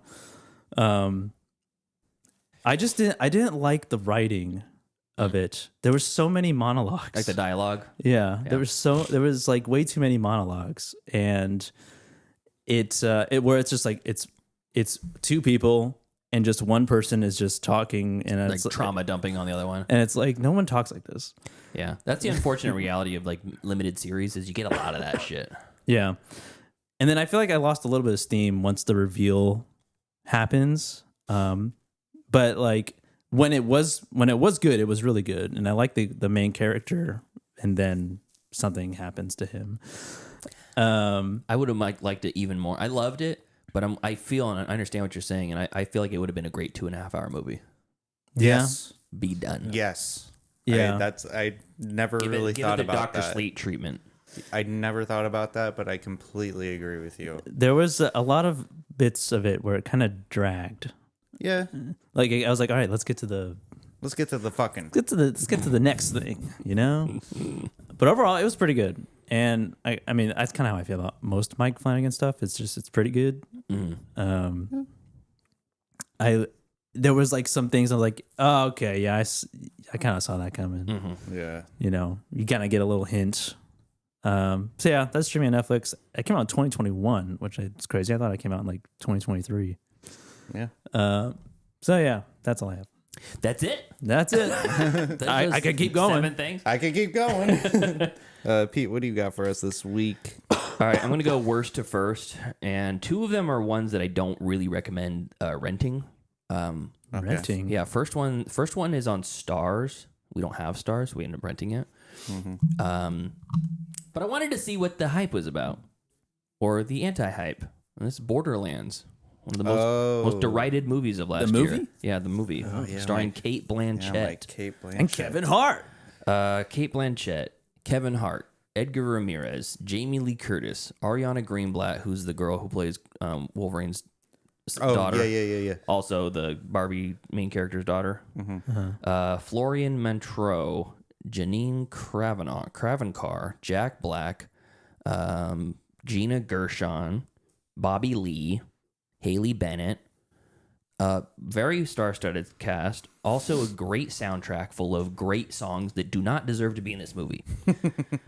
So this movie's a fucking mess. It's a mess. Yeah, I heard it wasn't great. Like if I was like a kid, I wouldn't care anything about the visuals. It would be like a fun, like nonstop, energetic time or whatever. Yeah. But it's literally it feels like just loud noises happening for no reason in most of the movie, and every cliche that you can cram into a scene is crammed into it. And it's really disappointing, mainly too because it was written and directed by Eli Roth. It doesn't seem like one of his movies at all. Really? Yeah. He wrote and directed this. Yeah. Story by Eli Roth. I'm sure there was a billion other writers involved with it too. I had no idea. I know. I didn't know until the end. The credits came up and I'm like, well, that sucked. And like, story by Eli Roth. I'm like, what? And Brianna goes, well, he directed it too. I'm like, holy wait a second. And say what you will about Eli Roth, right? He has his own specific like vibe for shit. Yeah. It's Hostel, it's Knock Knock, it's Thanksgiving, Green Inferno, Cabin Fever. The Bear Jew. Yeah, he plays the Bear Jew. Yeah, the same. Oh, that's a Jew. Bear Jew. That's a Bear Jew. And then this. And this is one of those movies that was like, it's been around for years, and like people abandoned the project, and then the project was abandoning other people. So I understand it's one of those developmental developmental like smorgasbord, like a gangbang of different writers have been through this movie, and they had to do so many reshoots that the young girl who plays like the kind of second lead, she's like the focus point of the lore of the movie. She aged up and got like a foot taller from the time that the movie started filming to the time that it ended. So there's clearly scenes where it's like an actual child standing in with the wig on. And it's just the back of her head. And specifically, they did reshoots, and it's like the character that Kate Blanchett's supposed to be playing is in the game is supposed to be like 25. She's like 50. Yeah, she's like 50 something. Yeah, she's late 50s, maybe even 60s. Yeah, and I have her playing a 25-year-old. Yeah. I mean, have you seen 25-year-olds? They do not look like Kate Blanchett. I have, oddly enough, I have very few people look like Kate Blanchett. Yeah. And it's just a mess. It's just a mess. Like, none of it matters. All the story is shit you've seen before. And it's like they take a really cool property, which I know nothing about the Borderlands movie or show game. Yeah. But I was watching it with producer Justice, who was baking cookies. He was baking cookies while we were watching this movie. And every time he'd walk over and like look at the screen, he'd go, every time I look at the screen, I get madder and madder. It's like some of the characters. This movie angered him. Some of the characters are true to the story, but they're just like full character assassination. Yeah. Like Kevin Hart's character is supposed to be a very serious character, and they got a comedic actor to play him. And all the other characters are supposed to be goofy, and they have serious actors playing them. Yeah. So I don't know. It's just a mess. You could absolutely. Everyone in this room is now dumber. It was bad. So don't watch Borderlands. All right. Okay. Another one that we had to rent because I was kind of hyped about it was Wolfman. Lee Whannell's Wolfman. Oh, you can rent it. You can rent it already. Yeah, that's the $20 second rental. worst one. Yeah, this is the second worst one. No, and it's like it's a 3-star movie, like a soft 3, unfortunately. And there's a lot to love about it, but there's also a lot of confusing and like just bad acting in it, unfortunately. Damn. Yeah, the main. I had a lot of high hopes for the main character in it, Christopher Abbott. He's great. He's great in everything, and in this, he's no different. I think he is probably the best part in it. But Julia Garner plays his wife, and she's the girl from Ozark with the bright white curly hair. Oh, okay. You know, if you want to stop me, you have to fucking kill me. Yeah, I don't know that line. Fucking kill me. Is that from Ozark or something? Yeah, it is. Oh, okay. Well, she's not good in this. No? Yeah, she's not good in this. She's like, there's scenes that have really heavy emotional like weight to them, and she delivers the line as if he basically just said, I'm gonna be late to work, and then she's like, oh, okay. It's like so monotone, so understated, and there's like you don't. Oh, you're gonna be a wolf now? Yeah. What are you, some sort of wolf man or something? God, you're just like your dad. But and then there's the young girl who plays their daughter, Matilda Firth. Not good. Also not good. Not good. And like I can't blame her for it, but it's just unfortunate when you get like two of the and then by the time he starts turning into the Wolf Man, it's just them two left, and you're left with two bad actors. Dang. And I like her. I like Julia Garner. She's great in the things I've seen her in, but she's not good in this. So That's a shame. Which it leads me to believe that Lee Wanell is just giving bad direction. What did Lee Wanell do? He wrote Saw. He did The Conjurings. He did The Invisible Man. He directed The Conjurings? Upgrade. Yeah. Oh. I mean, I guess I should have. Upgrade. That ring a bell. Upgrade's the best thing so far. So good. Yeah. And I like generally like when he did The Invisible Man, and it was way better than anybody expected. I'm like, oh, okay, cool. And then he was announced for the Wolfman. I'm like, shit, they're gonna go the dark universe, the universal like abandoned. He's gonna like take it back one by one, and it was fine. Like it's not bad, but it's just wait for it to stream for free because it's uneven, but it is cool. And here's the thing too. Everybody says that the quality of a werewolf movie hinges on the transformation. Instead of being like the one scene where they hit the moonlight and then transform into the wolf, it's a slow, gradual turn. Yeah. And that was pretty good. I didn't like every stage of it, but like they'll be in the house and then they're like, oh, we need to get into the doctor. And they'll like go into the truck. And just from that 5 minutes, the prosthetics have subtly changed. And he's looking more wolf-like by every 10 minutes. He's getting worse and worse. And I did really like all of that. It's like an infection. Yeah, it is. It's gross. There's some really gross stuff in it. Nice. So Wolfman, wait for it to stream. In my opinion, don't pay the $20. I think that it is worth watching, just not for that price. Yeah, instead buy Nosferatu instead. Yeah, sure. I didn't mention it, but I watched Werewolves as well. Oh, yeah. And I mean, I don't want to talk about it now. We're already an hour and a half. Yeah. It's fun movie, but it was fun, but not makes great. no sense. No, there's so much that doesn't make sense. And I have questions about werewolf and moons and stuff. Yeah, but better get your moon block, my guy. Yeah. Next one is a movie I'd never heard of before. Just kind of popped up as a recommendation on Amazon Prime called "Addicted to Fresno," and I thought. Who could be addicted to Fresno? Addicts in Fresno. Yeah. And it is about a sex addict in Fresno, played by Judy Greer. Also, Natasha Lyonne is her sister, who is basically helping her to get through her addiction. It's also streaming on Freevee, Hoopla, Peacock, Plex, Pluto, Reverie. Never heard of that one before. Reverie. Just making shit up now. Roku and Tubi. They're just making shit So all the free places you can get it, plus Amazon Prime and Peacock. And this is better than I was expecting, but still not great. It's directed by Jamie Babbitt, who did "But I'm a Cheerleader." That's their most famous project. Aubrey Plaza's in this. You might find that that's a very good one. She plays a fun part, and it's like a very charismatic part. And it's kind of a raunchy comedy that works in a lot of places, and you could do a whole lot worse. So. It's trashy. It's set in Fresno. They're hotel cleaners. Yeah, say no more, Fresno. Yeah, and they're trying to get out, or maybe they're not trying to get out because they're addicted to Fresno. So yeah, there's that. I watched a new movie that just came out on Amazon Prime called "You're Cordially Invited," with Will Ferrell and Reese Witherspoon. That's the two-hander. Basically. Will Ferrell is a single dad. He's a widow. His daughter is getting married. She's played by Geraldine Viswanathan, who is great. She's a great actress, comedic actress, who's a young comedic actress. I love her in everything I've seen her in, and she's really funny in this. And And I've always had a soft spot for Reese Witherspoon. I think she's super charming. She's a great actress in general. She's funny, and she's gorgeous to boot. So in this, her sister is getting married, and they both book the same venue through a hilarious series of events. They book the same venue, and they have to have a joint wedding, basically. Double wedding. Yeah. And Will Ferrell is somebody who I have a soft spot for. I loved his early stuff, and he did a string of objectively bad movies. Yeah. But he also has a lot of hits.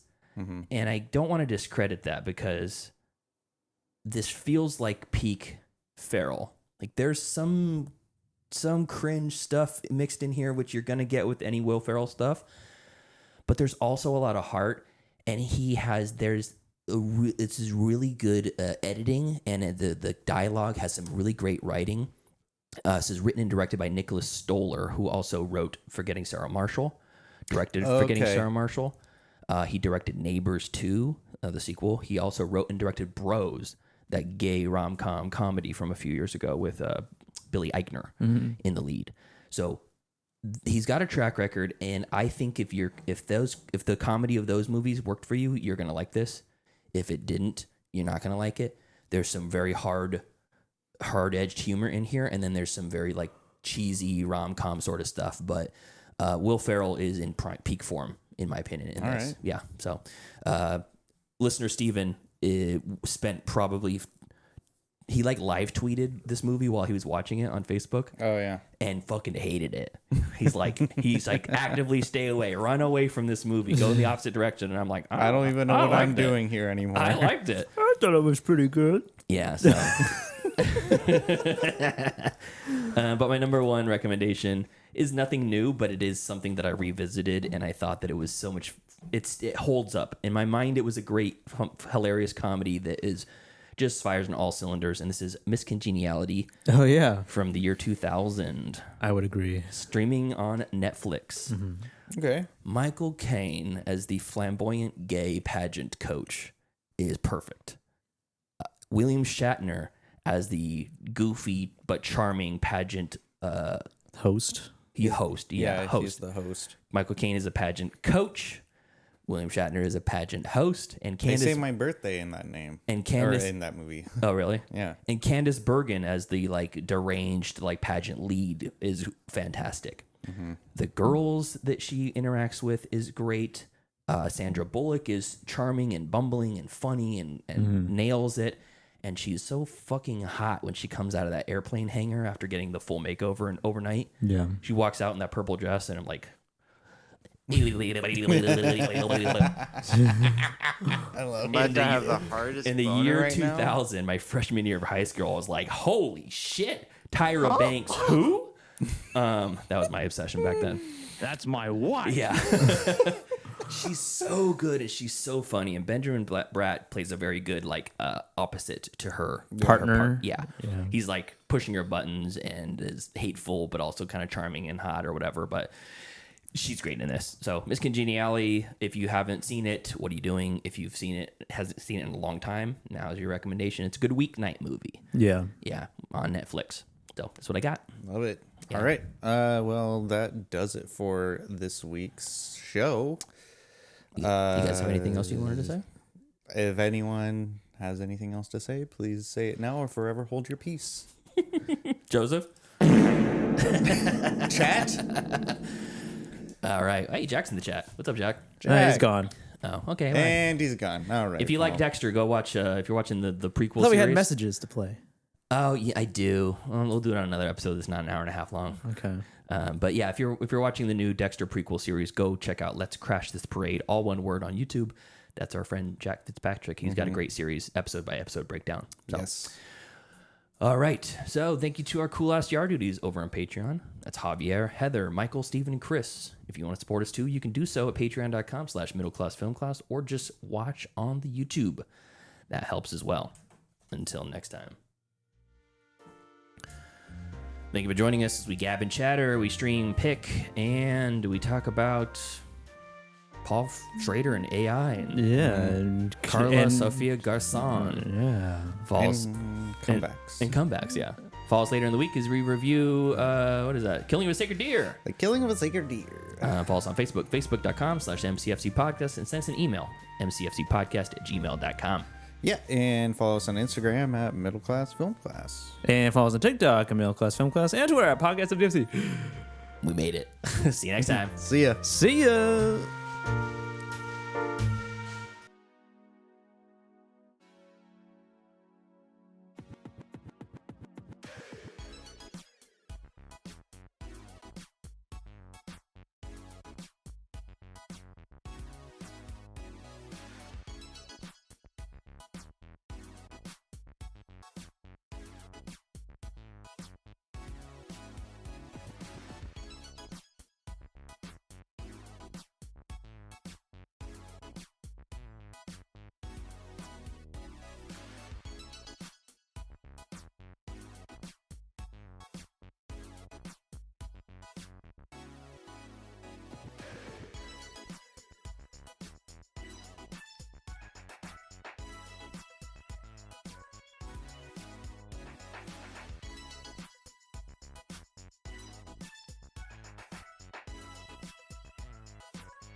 Time for class. Class is in session! Roll call. Bueller? I'm gonna be late for class. Bueller? Am I hallucinating here? Just what in the hell do you think you're doing? I'm late for class. You're mine now. You belong to me. Did you study for the test? No more complaining. No more Mr. Kimble to go to the bathroom. Nothing. There is no bathroom. Welcome to Middle Class Film Class Movie Review Edition. I'm your host for today, Tyler. I'm Joseph. And I'm Peter. And the Wheel of Destiny picked my movie for this week, The Killing of a Sacred Deer. Good afternoon. You must be Martin. That's right. You must be Anna. That's right. I brought you some little gifts. That's very kind of you. It's a keyring with a musical note on it for Kim, because I know she likes music. What a charming boy. How long have you known him? Quite some time. His father was a patient of mine. Don't worry about it. I wanted to say one more thing. I'm really sorry about Bob. It's your penis. It's nothing serious. No, it is. They will all get sick and die. Bob will die, Kim will die, your wife will die. Understand? No, I don't. My mom's attracted to you. She's got a great body. He's got issues. Serious psychological issues.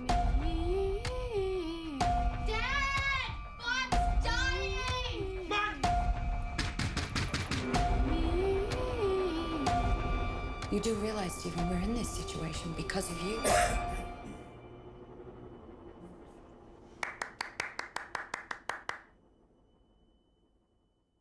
Nice trailer. Really like that. Concise. The Killing of a Sacred Deer came out in 2017. This was the follow-up of Yorgos Lanthimos. Am I saying that correctly? Yorgos Lanthimos? I put the emphasis on a different syllable. Lanthimos? Lanthimos. Well, this is his follow-up to his debut, The Lobster, which also stars Colin Farrell. Not his debut. He did Dogtooth before that. Okay, no one knows about Dogtooth. I know about Dogtooth. Plenty of people know about Dogtooth. Everyone knows The Lobster, okay? Never heard of it.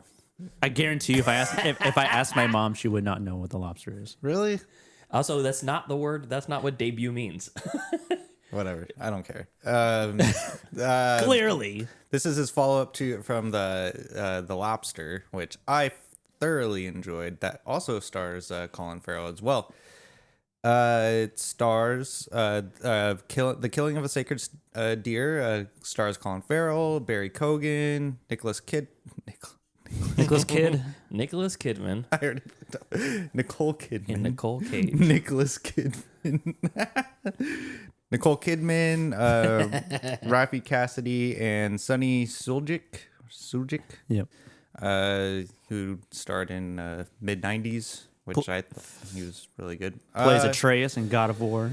Oh yeah, he is. He's a little kid. Mm-hmm. Is that right? Wow. He's prolific already. And he's not even 10 years old. He's more than 10 years old. I know that was a joke because he looks like a freaking 10-year-old. So as you heard in the trailer, The Killing of a Sacred Deer is about Dr. Stephen Murphy, who's a renowned cardiovascular surgeon who presides over a spotless household with his wife and 2 children. Lurking at the margins of his idyllic suburban existence is Martin, a fatherless teen who insinuates himself into the doctor's life in gradually unsettling ways. Soon the full scope of Martin's intent become menacingly clear when he confronts Stephen with a long-forgotten transgression that will shatter his domestic bliss forever. This is a great movie about a 16-year-old boy witch. The witch who puts a curse on this poor man's family.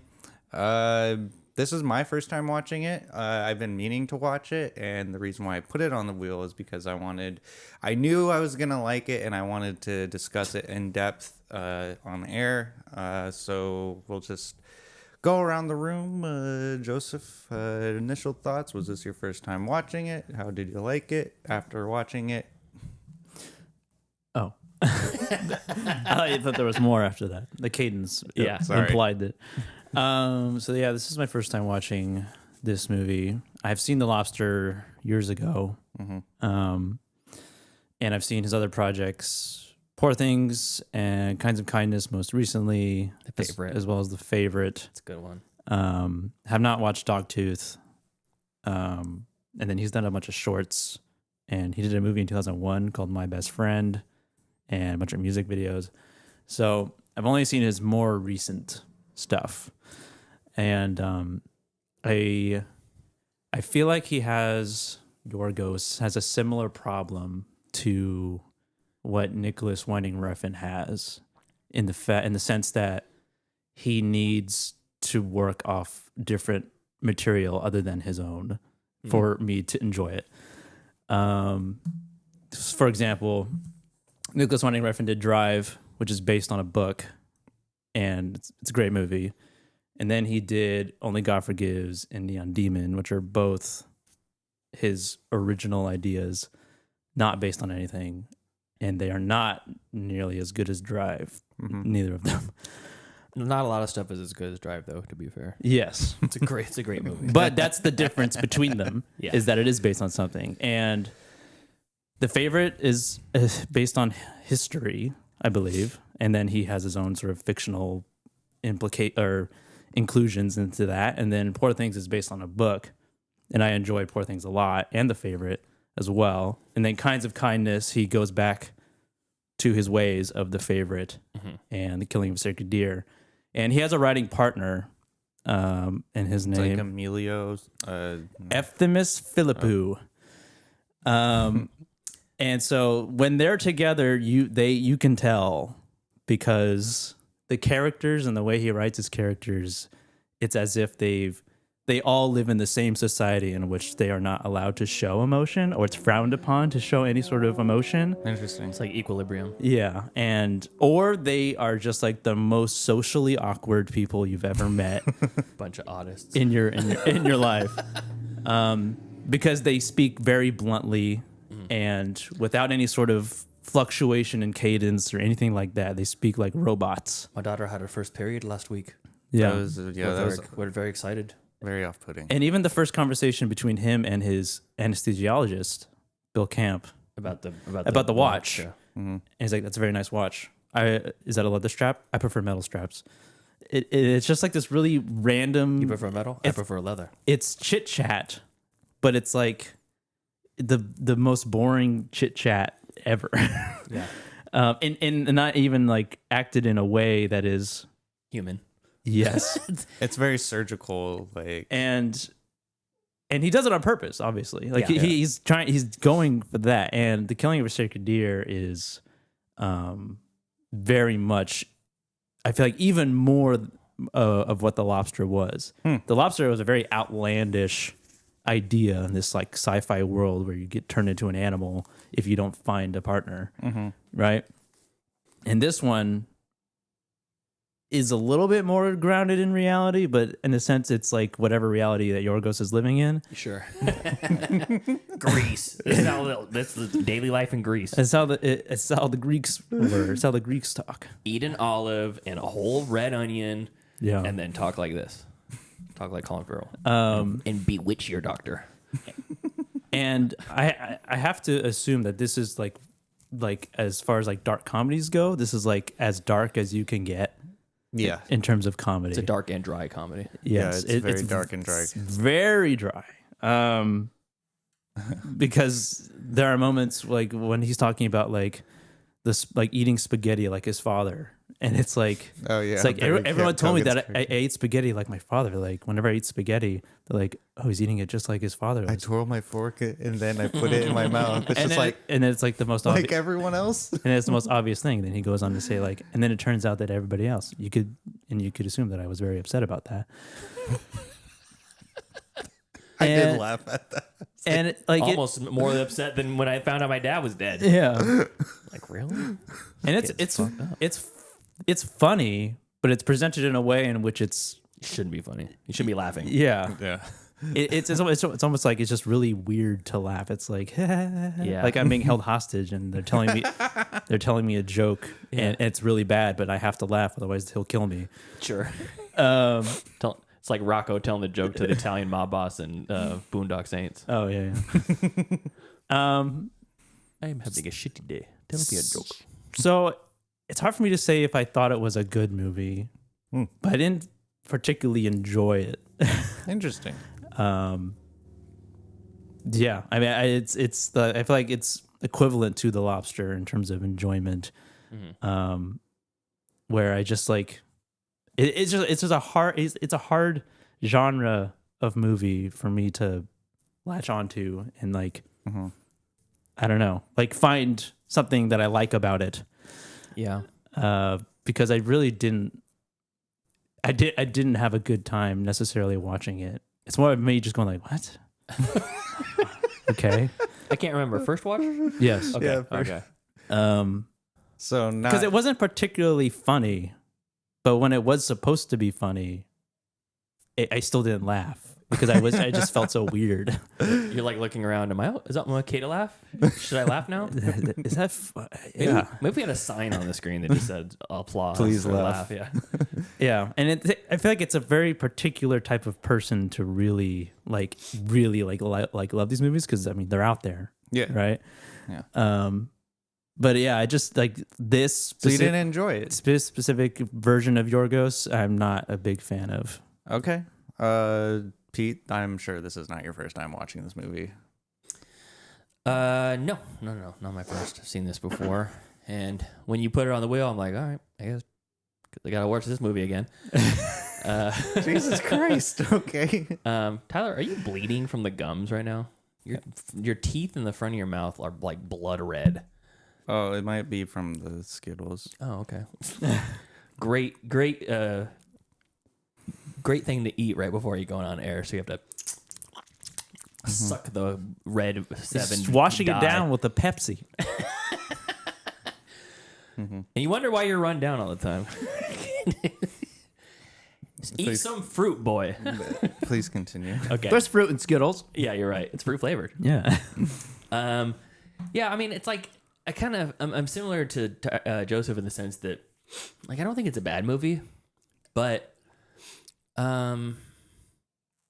know, if this movie was a martini, it would be all vermouth.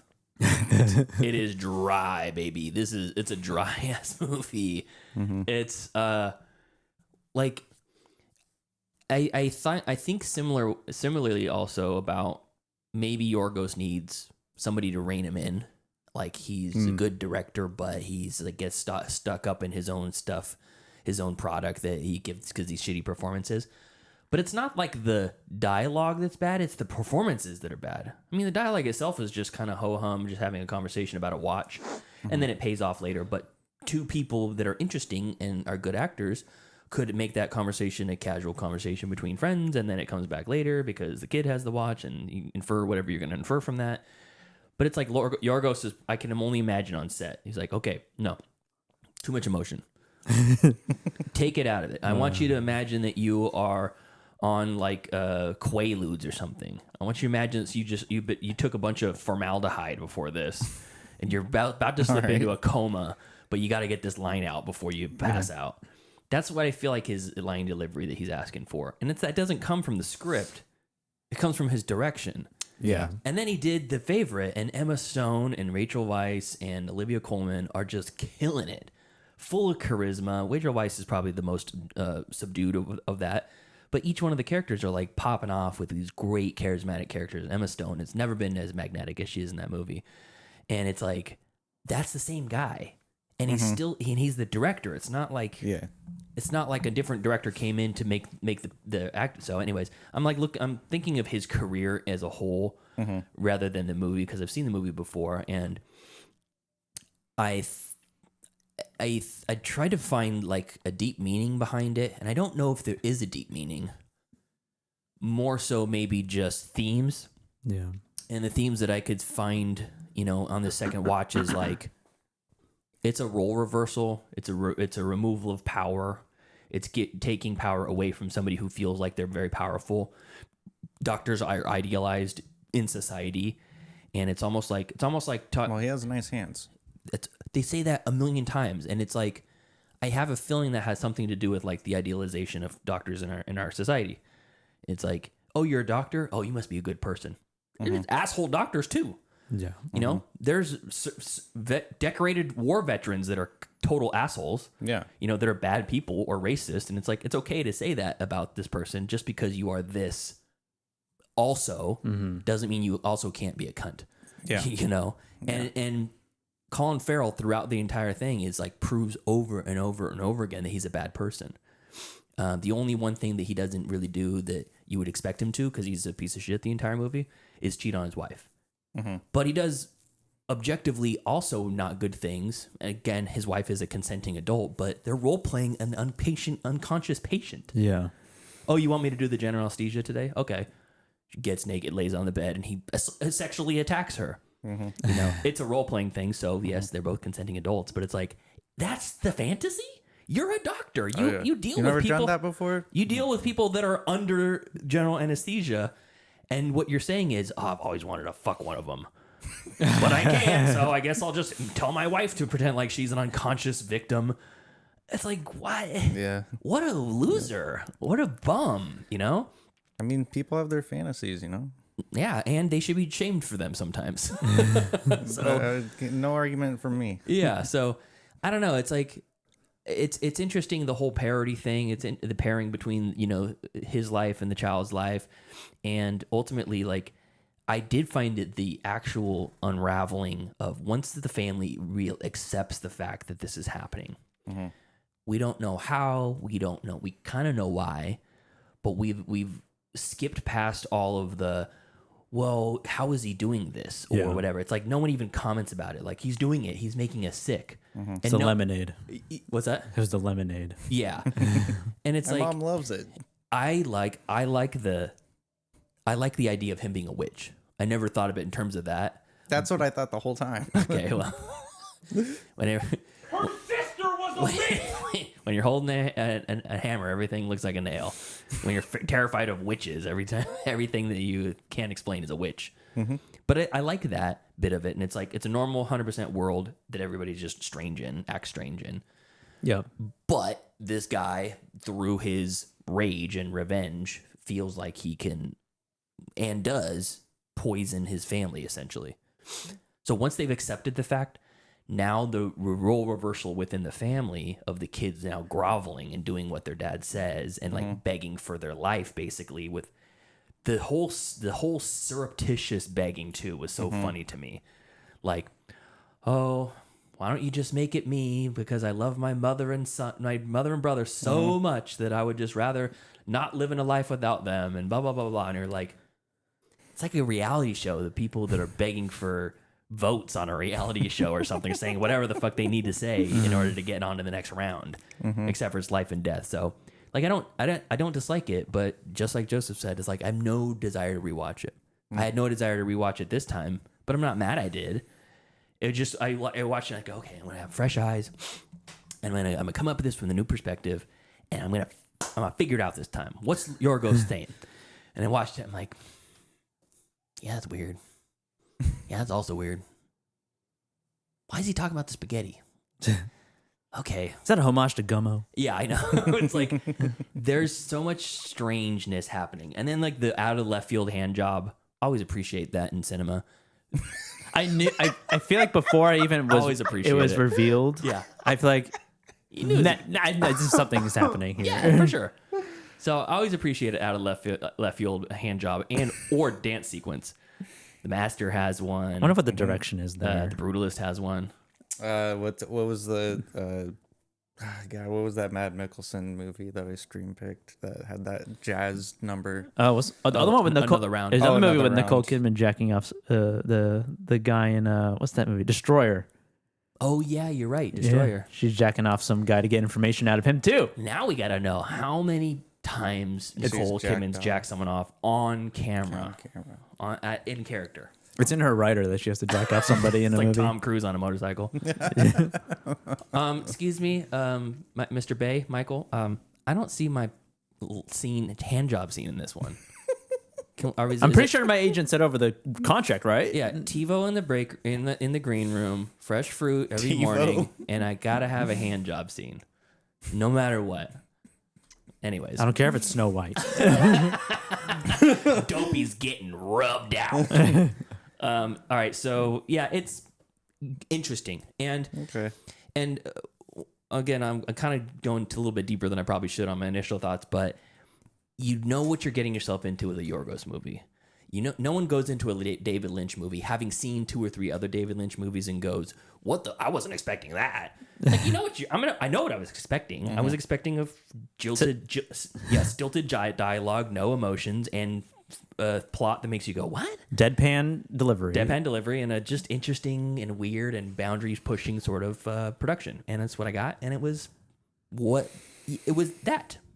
It was that. All right. So there you go. That's my grade. Great. Awesome. So thank you for joining us on this review. All right, Rizzler, what did you think about... Hey, Tyler, you going to bring the boom? You got big shoes to fill from that big child. Yeah. Big child. That poor, abused child. This was... You think the Rizzler scene is Killing of a Sacred Deer? I think it's his favorite. I would... Come and See is probably his favorite. That would be horrifying. But I do not share the opinions of both of you. I thoroughly enjoyed this movie, and I think this was better than The Lobster. It was funny, poetic. I like that stilted dialogue that Yorgos is famous for. And I think with this movie, what I liked about it, why I thought it was better than The Lobster was because, and a lot better than Poor Things too. Freaking hated that movie. What he improved on after doing The Lobster was having a grounded plot that's easy to follow, and it was also just it never like insists upon itself. Like, what does? I'll give you $100 if you could explain what that means. That was the joke. I was just it insists upon itself. I would never use that seriously. Come on. I mean, I know I'm stupid, but I'm not that stupid. But like what it does. You just said is one of the most insanely yes. Thank you. Cut it. Everyone in this room is now dumber. I just watched that scene the other day. It's At no funny. point are you even close to anything that could be considered a rational thought. Oh my god, it's gift fun. that keeps on giving. It's funny because it's true. But yeah, I thought that the simplicity of the plot and the dialogue and everything really kind of created a playground of thought for the audience. And so initially when I first went into this movie, like I already knew what the basic plot line was. I didn't know how it was going to like, you know, roll out and everything, but like I already knew like, you know, family gets cursed. I don't know how, I don't know why. And then so I'm watching the movie and Martin, Barry Keoghan's character, immediately I was just like, oh, he's just a witch. Like this. Oh, it's obvious. I like it. Like it's like, oh, he's a witch. He cursed this family because the father killed his dad because he was drunk on the job as a surgeon. Who does that? 2 drinks. It was just 2 drinks. It's like, what? No, you shouldn't have any drinks while you're performing, especially a life-saving surgery. So cut to him like Denzel in Flight chugging a plastic jug of vodka. I got a surgery in 20 minutes. Hold on. I got the shakes. You take the age off. Oh, that's sad.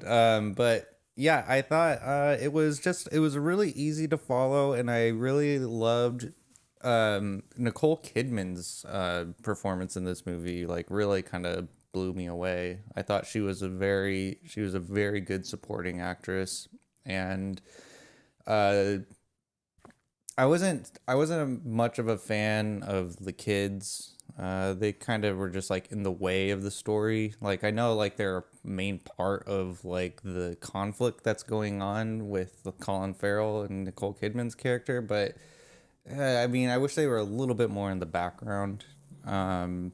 And then just Barry Keoghan like just hits it out of the park as being this really, really creepy person. Just very creepy. I mean, just look at him. Witch-like. I wish Yorgos had a little bit more stones and showed more of torturing of Barry Keoghan. That would have been nice to see Colin Farrell just. I mean, he just punches him and Yeah. shoots him in the leg. Yeah, He want the Paul Dano treatment from Prisoners. Yes. Barry Keoghan getting ravaged by boiled with hot water. Yeah. I mean, because if you think about it, like if I was put in that position, like because you were saying, Pete, like he's in a position of power, like he's like a world renowned like cardiologist, and Perhaps. so I mean Maybe. he's a keynote speaker at like what I would assume is a very exclusive gala. So I was assuming that he would use all that position of power rage and put it onto Martin. I mean, he did. He was torturing a child. Yeah, that's another thing. Not too, enough is for Tyler, though. No, it wasn't. I wanted some more underage love. I don't know, man. That 15-year-old's pretty hot. But yeah, this movie. This is the thing with Yorgos that I like is that he makes these movies like The Lobster and The Killing of a Sacred Deer, and they're marketed as not comedies. Well, I think The Lobster was kind of marketed as a comedy, but not really. But this Killing of a Sacred Deer was definitely not marketed as a comedy. And so I feel like a lot of people went into that movie thinking, okay, so what's this movie about? Like, it's okay, so this family's cursed. And it's intentionally funny, but a lot of people don't get the comedy of it. And On IMDb is listed as suspense, mystery, drama, horror, mystery, and thriller. Yeah, those are all correct genres. Like, I would say it's a thriller and a horror and a drama.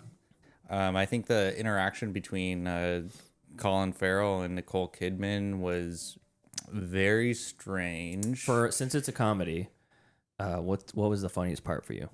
The funniest part when he shot his son. You don't see that, though. Huh? No, yeah, you do. You see it. Yeah, you see. Oh, the end. Yeah, the I end. was thinking Martin for some reason. Yeah, that was funny. Just because of how absurd it is, like just him putting the beanie over it, like just like spinning around in a circle with a gun and just shooting at random. I was thinking, and I honest to God, I thought Nicole Kidman was gonna be the one that got killed. I thought he was shooting himself.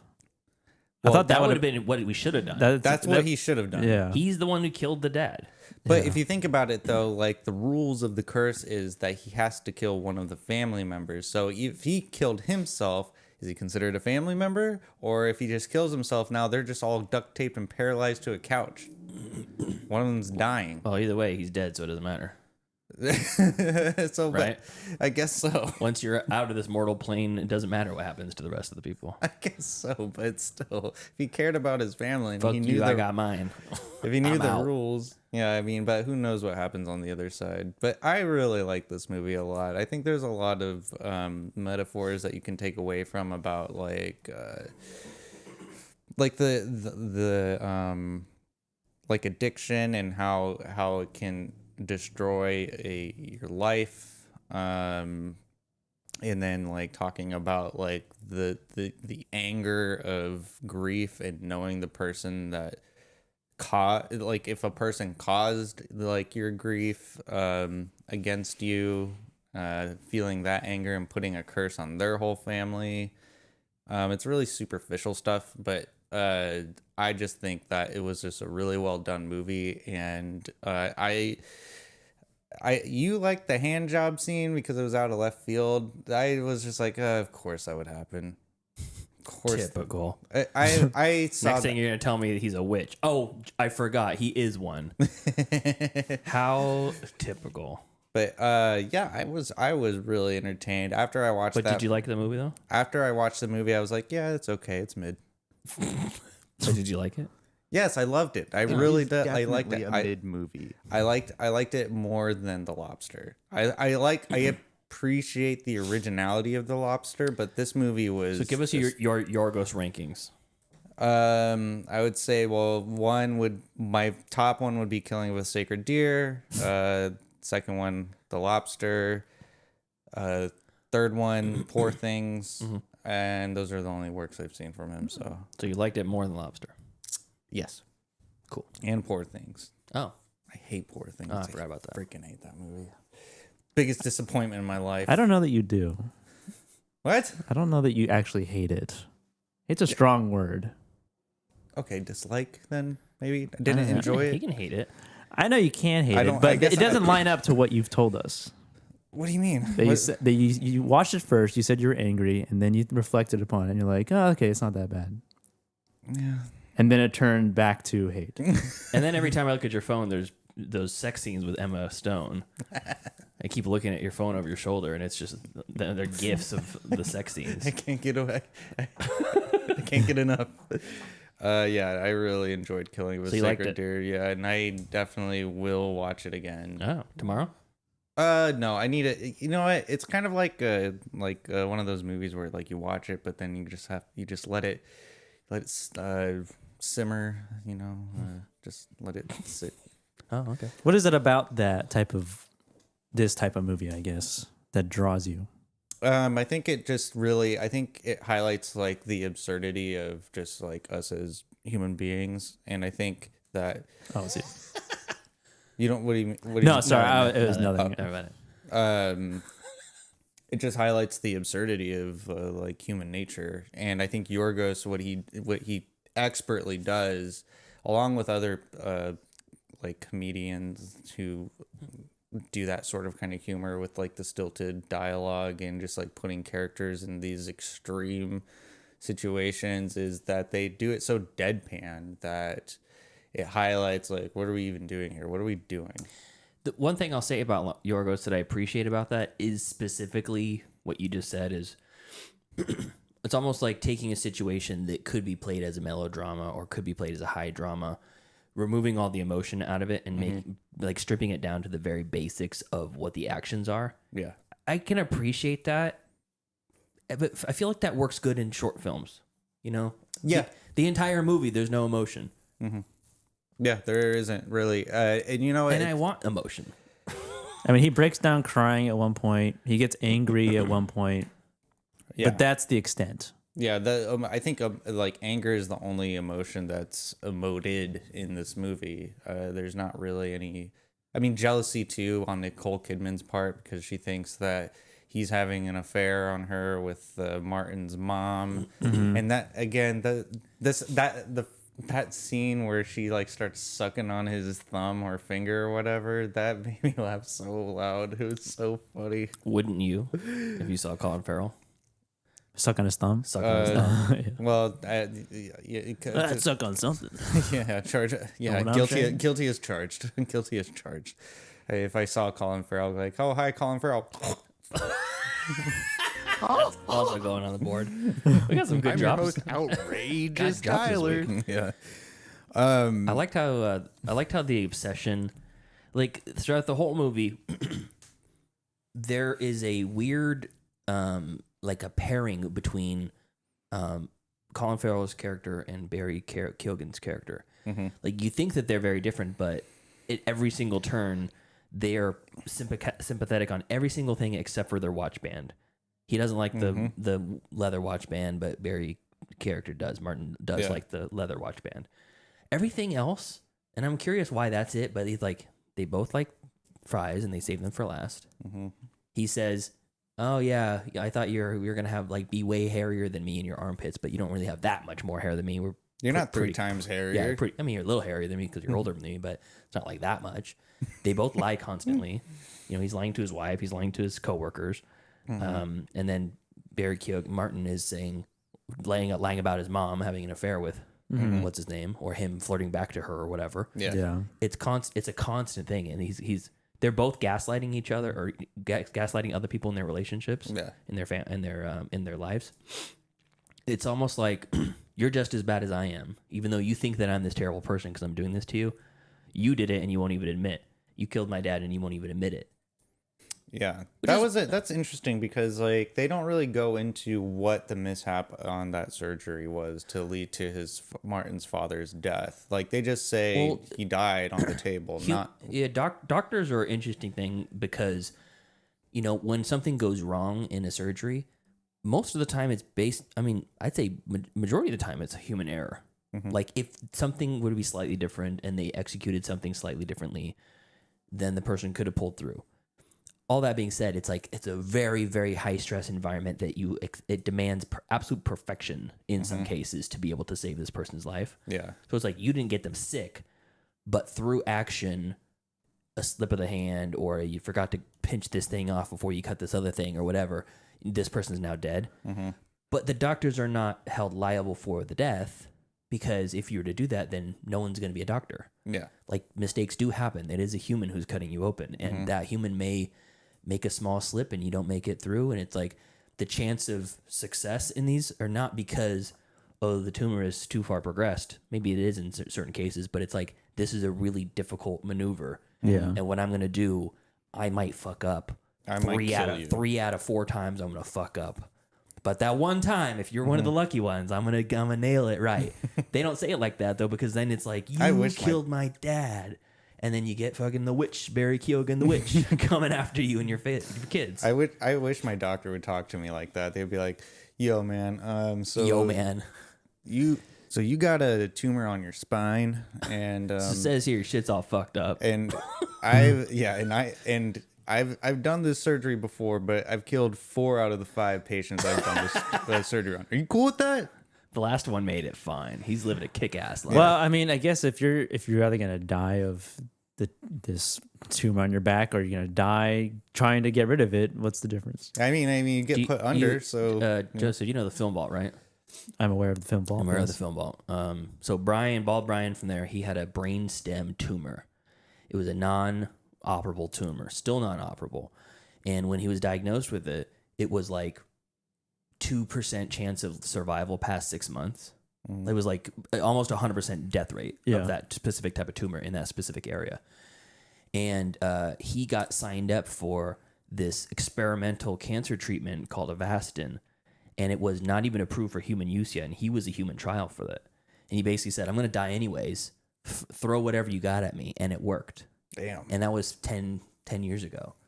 So surgery is no different than that. Yeah. It's just surgery is not a marketable product that you can deny. Have you ever seen that procedure that they have for hand amputees, where they can, if you're amputated above the wrist, and you have no hand use above the wrist, or even if it's below the wrist, but they take it back, it's a illegal in America's operation. Illegal in America. Procedure. I love it already. But certain countries will allow it, and it's very controversial. It basically allows for the 2 bones in your forearm to act as giant fingers. They close it around the 2 bones, so you have 2 giant fingers around your bone. Oh. And I seen video of a person after the surgery, and they're living their life like normal, like a pincher bug, like picking up like a big ass pincher bug. And it's like, it's crazy. That's so weird. It's so weird. But it's like that. Ugh. Yeah, that's like an illegal operation, What is the benefit? I mean, you could pick things up. You could pick stuff up. Like, you could still live your life. You could still pick things up with it. And it's like your arm is bisected like this. Oh God. Oh my God. That's awesome. I have a feeling there's probably like open heart surgeries that are like, that's frowned upon. We don't do that here. It's like, well, now they have the pig heart and the pig kidneys that are illegal. Well, no, not in America. It's the first American. Illegal. I mean, it should be illegal in my opinion. Yeah, that's not good. But speaking of heart surgery, just real quick trivia: that opening scene was a real heart surgery. Oh, was it? Really? I thought it looked. It was so visceral. I was watching that like, how did they get this shot? It was filmed during an operation on a real patient who was undergoing quadruple bypass. Awesome. Awesome. Love quadruple bypass. Sick. Love that for that. I like surgery videos. Sue me. Okay, I will. I will sue you. That's suable. My I think. quality of life is decreased because of you. Never mind, I take it back. I Yeah, apologize. for what do they call it, for damages and emotional distress. Yes, that's what I'm suing for. Quality of life and for emotional distress. liking surgery. Yeah, that's strange. There's more. That's just That's one other of, things. That's one of the line items on the lawsuit. And Colin Farrell was in attendance for that surgery as well. He was. Yeah. Cool. He was looking up how to do that arm surgery on himself. Yeah. He's like, this would be great for the role. Yeah. Yeah, I mean, I think, man, you know, I always enjoy Colin Farrell, like, in anything he's in. Whether it's The Lobster or True Detective Season 2. He's just a damn good actor. And The Lobster, The Penguin. Yeah, the Penguin. Yeah, I forgot he was the Penguin. Yeah, I think, and then also, you know, Nicole Kidman gave me a lot of Eyes Wide Shut vibes. Just because of the underwear she was wearing in that one scene. Yeah. It's literally it. Yeah. Well, it's a low light scene. She's in the bedroom. Something about Nicole Kidman, like she is like an esteemed actress. You know, she's like she's a main player in the acting world. You know, A-list. But she still chooses these really odd roles, and that's something to appreciate. I think, you know, like Baby Girl's the most recent one, where it's like a very kind of offbeat movie. Yeah, it's not like, I think she played like the queen of Atlantis or something in Aquaman. She did. Yeah. And then she's in this movie playing a person who indulges in the fantasies of her weird husband. Yeah, like rape fantasies, basically. Yeah. Well, Kate Blanchett, Brianna and I were talking about that when we were watching Borderlands. She's like, how do they get Kate Blanchett to do this? I'm like, she was the elf queen, you know? She could do whatever she wants. She was the voice of the monkey in Guillermo del Toro's Pinocchio. She does. She does weird projects. Like she's down for fucking anything. She played Bob Dylan. Yeah, that's right. She did play Bob Dylan. And she seems so stuck up in real life. Like when you hear her in interviews with other people, it's like, ooh, I'm Kate Blanchett. I'm gonna voice a monkey in the next one. And then she's like Lydia Tarr. Yeah. Or Benjamin Button's girlfriend. You know. I wish I could be her girlfriend. Yeah. I wish I could be Benjamin Button's girlfriend. Yeah. Would you love me if I was a baby? Tyler, don't ask that. Yeah.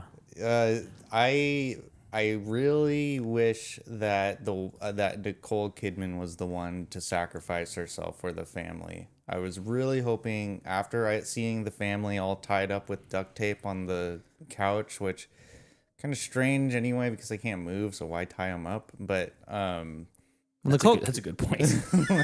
Nicole Kidman could still move. Completely crippled, tie him to the bed. Yeah, that seemed deliberate. Then I mean, it was obvious it should have been her. Like it Nicole was Kidman. Yeah. Why was that obvious? She was the one not afflicted. It was the kids. And I'm assuming if you're a parent, you're gonna want to, like, Nicole Kidman should have had the balls to say, like, oh, yeah, you know what, just, if you're not gonna kill yourself, I'm gonna kill myself. She should have said, husband, kill me. No, because the rules are that he has to kill. So she should have been, husband, kill me. And then husband, kill me. Kill me now, husband. And then he should have done it nonchalantly, just like, okay. All right, I have a video of this procedure. Why? Wait a minute. What, Hold on. wait, the opening of the movie? Are we? No, the arm procedure. Oh God. It's not the surgery. The aftermath? Yeah. The result? Here, I'm gonna send this to you on the messenger. Okay. Do I have to capture? Yeah, you might have to do a little bit of capturing. All right, well, continue conversing while I pull this up. Okay, well, yeah, Nicole Kidman was for me, when I was watching the movie, she was the obvious choice. So it was a little bit disappointing to see him kill. Just capture that one, the screen right there. Poor Bob. Poor Bob gets shot in the chest. You should have cut his hair. Like he said, like he's the one who's suffering the most, and he's the one that dies. Yeah, I didn't appreciate that. Like because he's suffering the most. Because he's like bleeding from the eyes. Bleeding from the eyes. He's starving to death. Can't move his legs. Mm-hmm. And then I mean, for real though, it should have been Colin Farrell. He killed life for life. But again, though, that's not punishment, though. That's the easy way out for him. So Sure. the whole point is that he should suffer. He needs to suffer just the same way that Martin did, which was like Martin's whole justification, where he's like, well, now you get to know what it's like to have a family member die or whatever. I don't know exact words that he said, but on a surface level, you can get the point, but like when I was thinking about it, it's just like, dude, no, just like you were saying, like the doctors, like they're not 100% liable for these patients, like human error. Not according to the witch he is. Well, yeah. All right, Joseph, I'm gonna play that video. Do we get doctors' track records when it comes to surgeries, like success rates? Like background records? Like a doctor's like 10 and 5. Like it's funny because it's funny, sad because like police officers get fired from their department and they just move to another city and they get hired again. Yeah. It's like Catholic priests. Yeah. They just move to different churches. Isn't it interesting? There's all these men in power. And you're like, oh, you get dethroned from power and you just move to another place to get more power. Yeah, so you can keep doing it. Yeah. Until you take over the world. Colin Farrell's beard, though. Yeah, let's look at this video. Go ahead and transition over there. So this is that arm surgery, and it's a really short video. Can I play it? Yeah, just go ahead and play it. Turn the audio off. Yeah, look at his arm. Yeah, rewind it again. It goes really fast. Just go to the beginning. Yeah, like look at that. You Hell see that? Yeah, dude. Hell yeah. Do it again. Rewind it again. That's way better than not missed. having a hand. Look at this. Look at that. Look at that. Oh, It's like just a pinching. It's like a flattening iron. He's like a Dark Souls boss. Yeah, no shit. Look at that. He looks like he's having a good time too. He's like, he can grab that piece of paper. Yeah, he's like paying this guy. Hey man, here's your money. Ugh. It's like, no, we don't want to bring you the no boob money. You can't put keep your money in your bra and give it to me when you're sweaty. Don't give me your freaking clamper. Yeah, your clamper. He could still be like a puppeteer. Yeah, he could be. Imagine him like doing creature effects. He could do like a crocodile head. Yeah, I'm all for that surgery, man. He could do like a bird head or a crocodile alligator wouldn't head. do it personally, but the other people that I've seen that have the images they have of it, it's a lot shorter. That guy has like his whole length of his arm. I mean, he's missing both of his hands. Is he? Yeah, he doesn't have it. He doesn't have his right hand. Shit, then he really needs it. Yeah, he couldn't afford the other hand. All right, you can go back to okay. You can stop that. If you're on the audio only, you're missing out. You're missing out. you're Got missing this out. really controversial surgery in Vietnam. I think what was very impactful for myself on this movie was the music.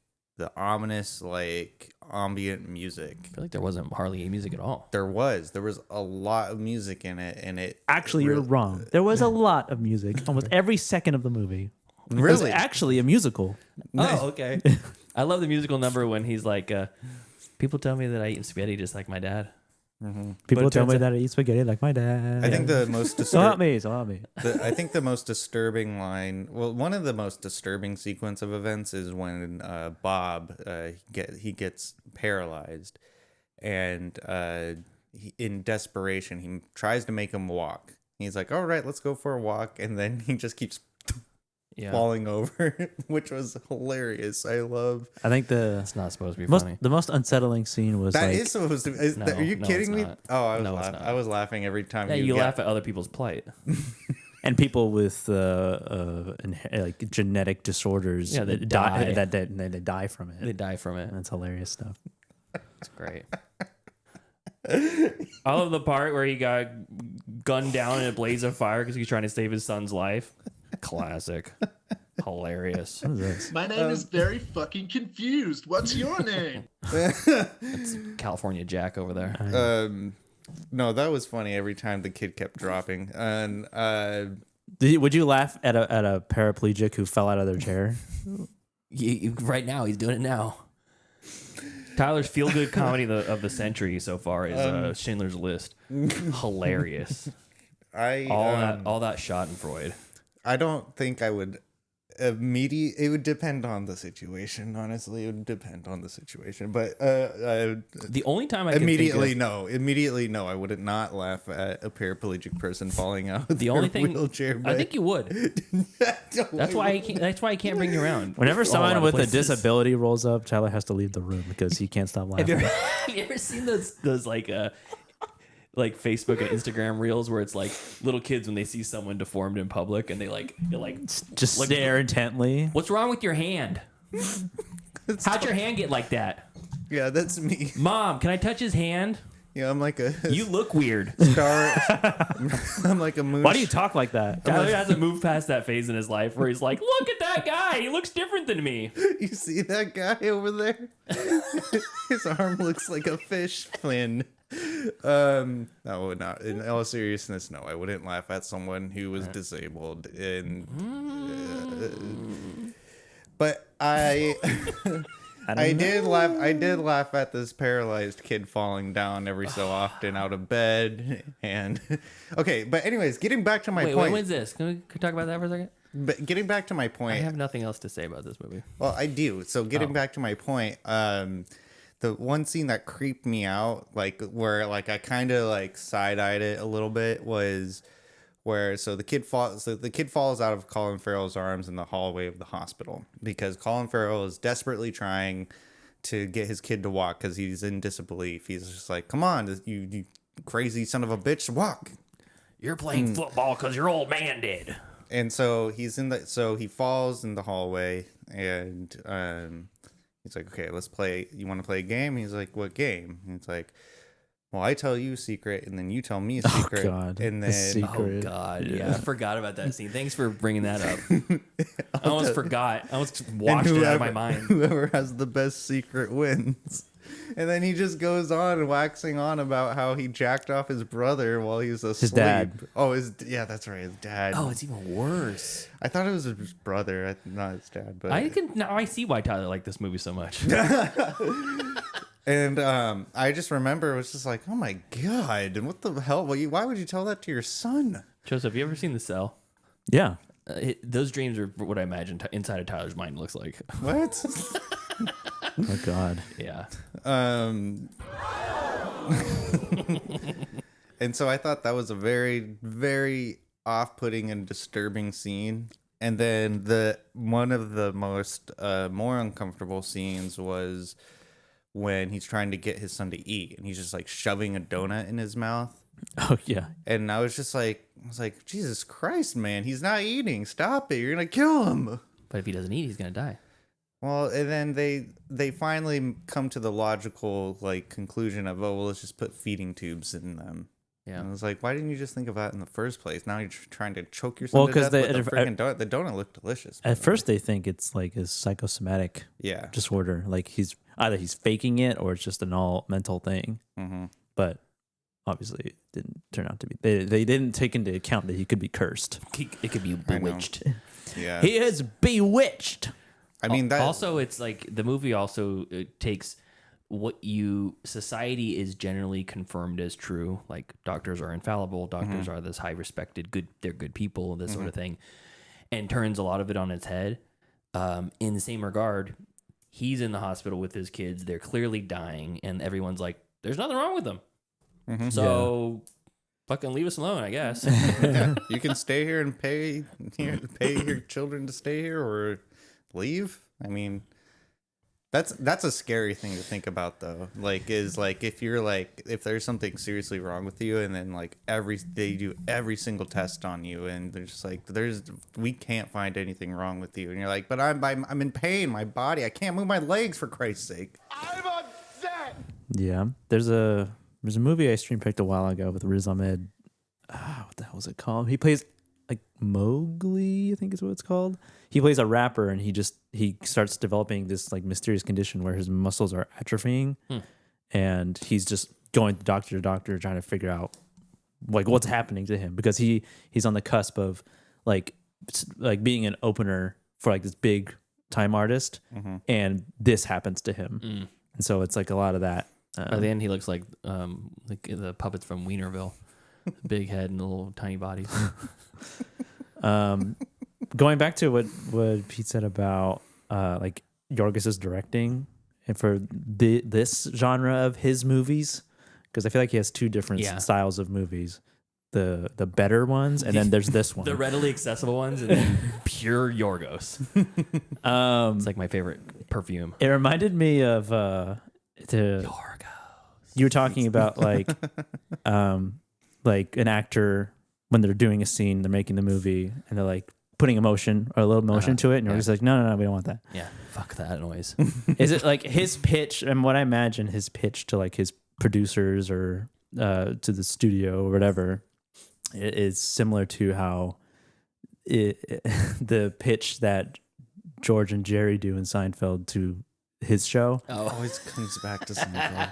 And he's like, good. So what's the show about? And George is like, let me summarize it for you in one word. Nothing. And then Jerry's like, well, something happens. No, nothing happens. What'd you do today? I came down, I got a cup of coffee, I met you. That's a show. There you go. That's a show. That's a show. Love it. Yeah. But why is it interesting? Because it's on TV. Not yet. So you want to get Alicia Silverstone and have her deadpan every line. Correct. All right. What about Oscar winner Nicole Kidman? Not a single emotion. Nothing. She's just there. What Oscar nominee? I don't know about the time. Colin Farrell and Oscar nominee Barry Keoghan or Kogan. Yeah. Not at the time either though. He pronounces it Keoghan. Keoghan? Yeah. Keoghan. Like Riley Keough. No, it's like that. It's like the bridge from Every Little Thing She Does Is Magic. Keoghan. Keoghan. Okay. Keoghan. Speaking of Nicole Kidman and Alicia Silverstone and Colin Farrell and Barry Keoghan, they have all starred in a Batman property. Yeah. Yep. Mm-hmm. Yeah. That's true. And then Colin Farrell, Barry Keoghan, Banshees of Inisherin. Yeah. I didn't even recognize that was Alicia Silverstone when I first saw her. Really? No. And I saw her name. I was like, she was in this movie? A real Jennifer Grey and a real Pain moment for me. Yeah. I just thought that was funny that they have they all started in the Batman property of some sorts at some point in their careers. That's interesting. But yeah, I mean, I enjoyed this movie a lot. We'll definitely watch again. It made me want to rewatch The Lobster. I didn't see if it was streaming anywhere because I didn't have time. But yeah, so what's a grade Killing of a Sacred Deer? Joseph. I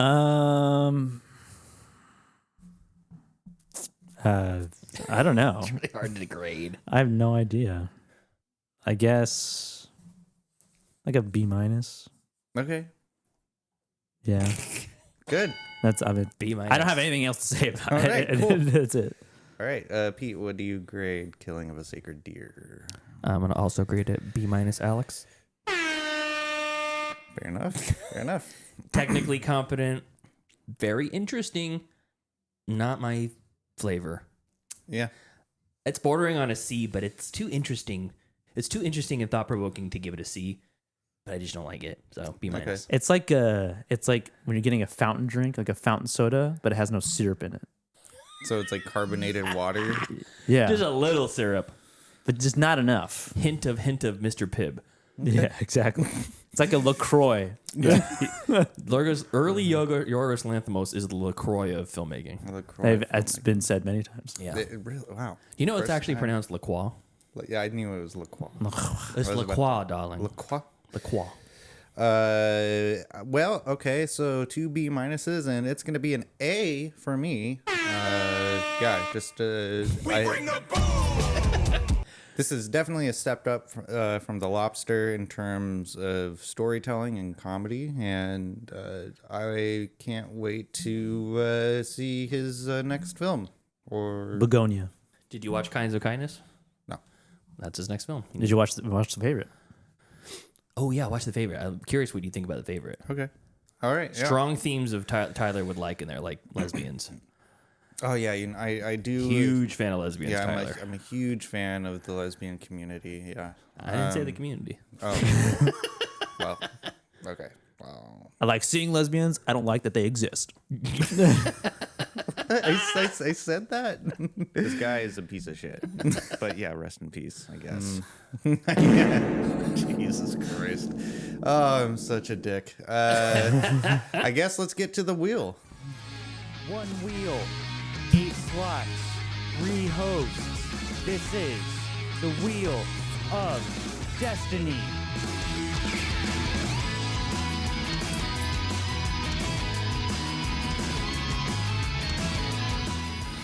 All right, killing of a sacred deer off the wheel, and no replacement. No replacement. That's right. We're making our way through the last entries on the wheel. Mm-hmm. Heather says, "Ooh, Dreamscape, Christopher Plummer and Max von Sydow, an embarrassment of riches." Yeah.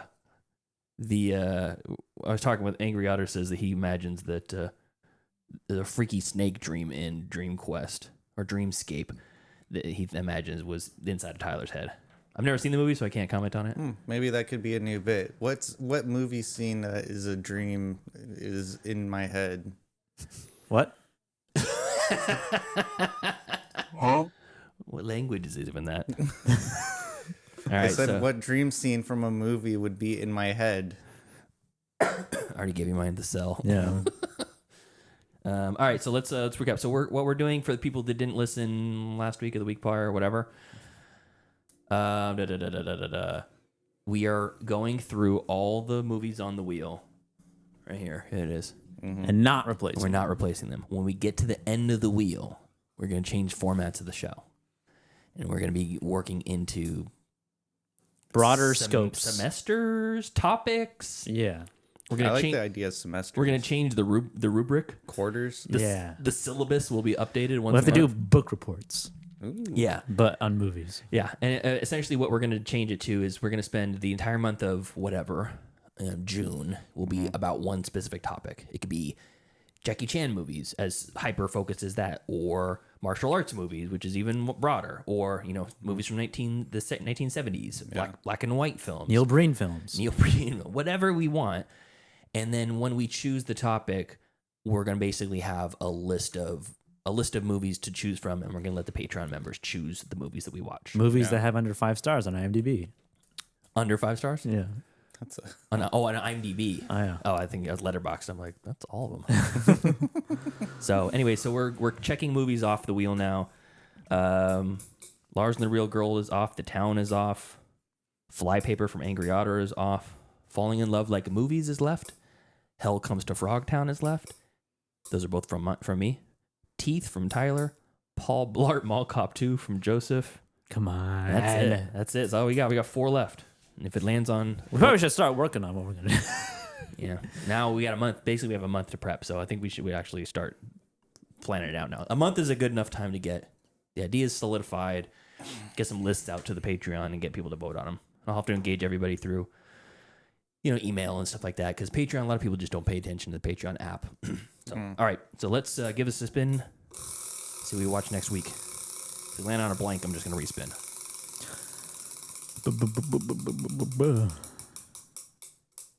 I can't see. Oh, nope. Spin again. Sorry, I'm right in your way. Right in your line of sight. Teeth. Back to back for Tyler. It's been a while. I've never seen it. Yeah, I know about it. It's I know what's going on in it. Give us the one line. What is the teeth about? Where does it come from? Yeah, what? Vagina. Not one word, one line. Oh, one line. Give us the log line. That's my wife. What's it about? Well, I mean, like it's about a killer vagina that has teeth in it. It's about a woman who. What's it has, about? Vagina. Puss.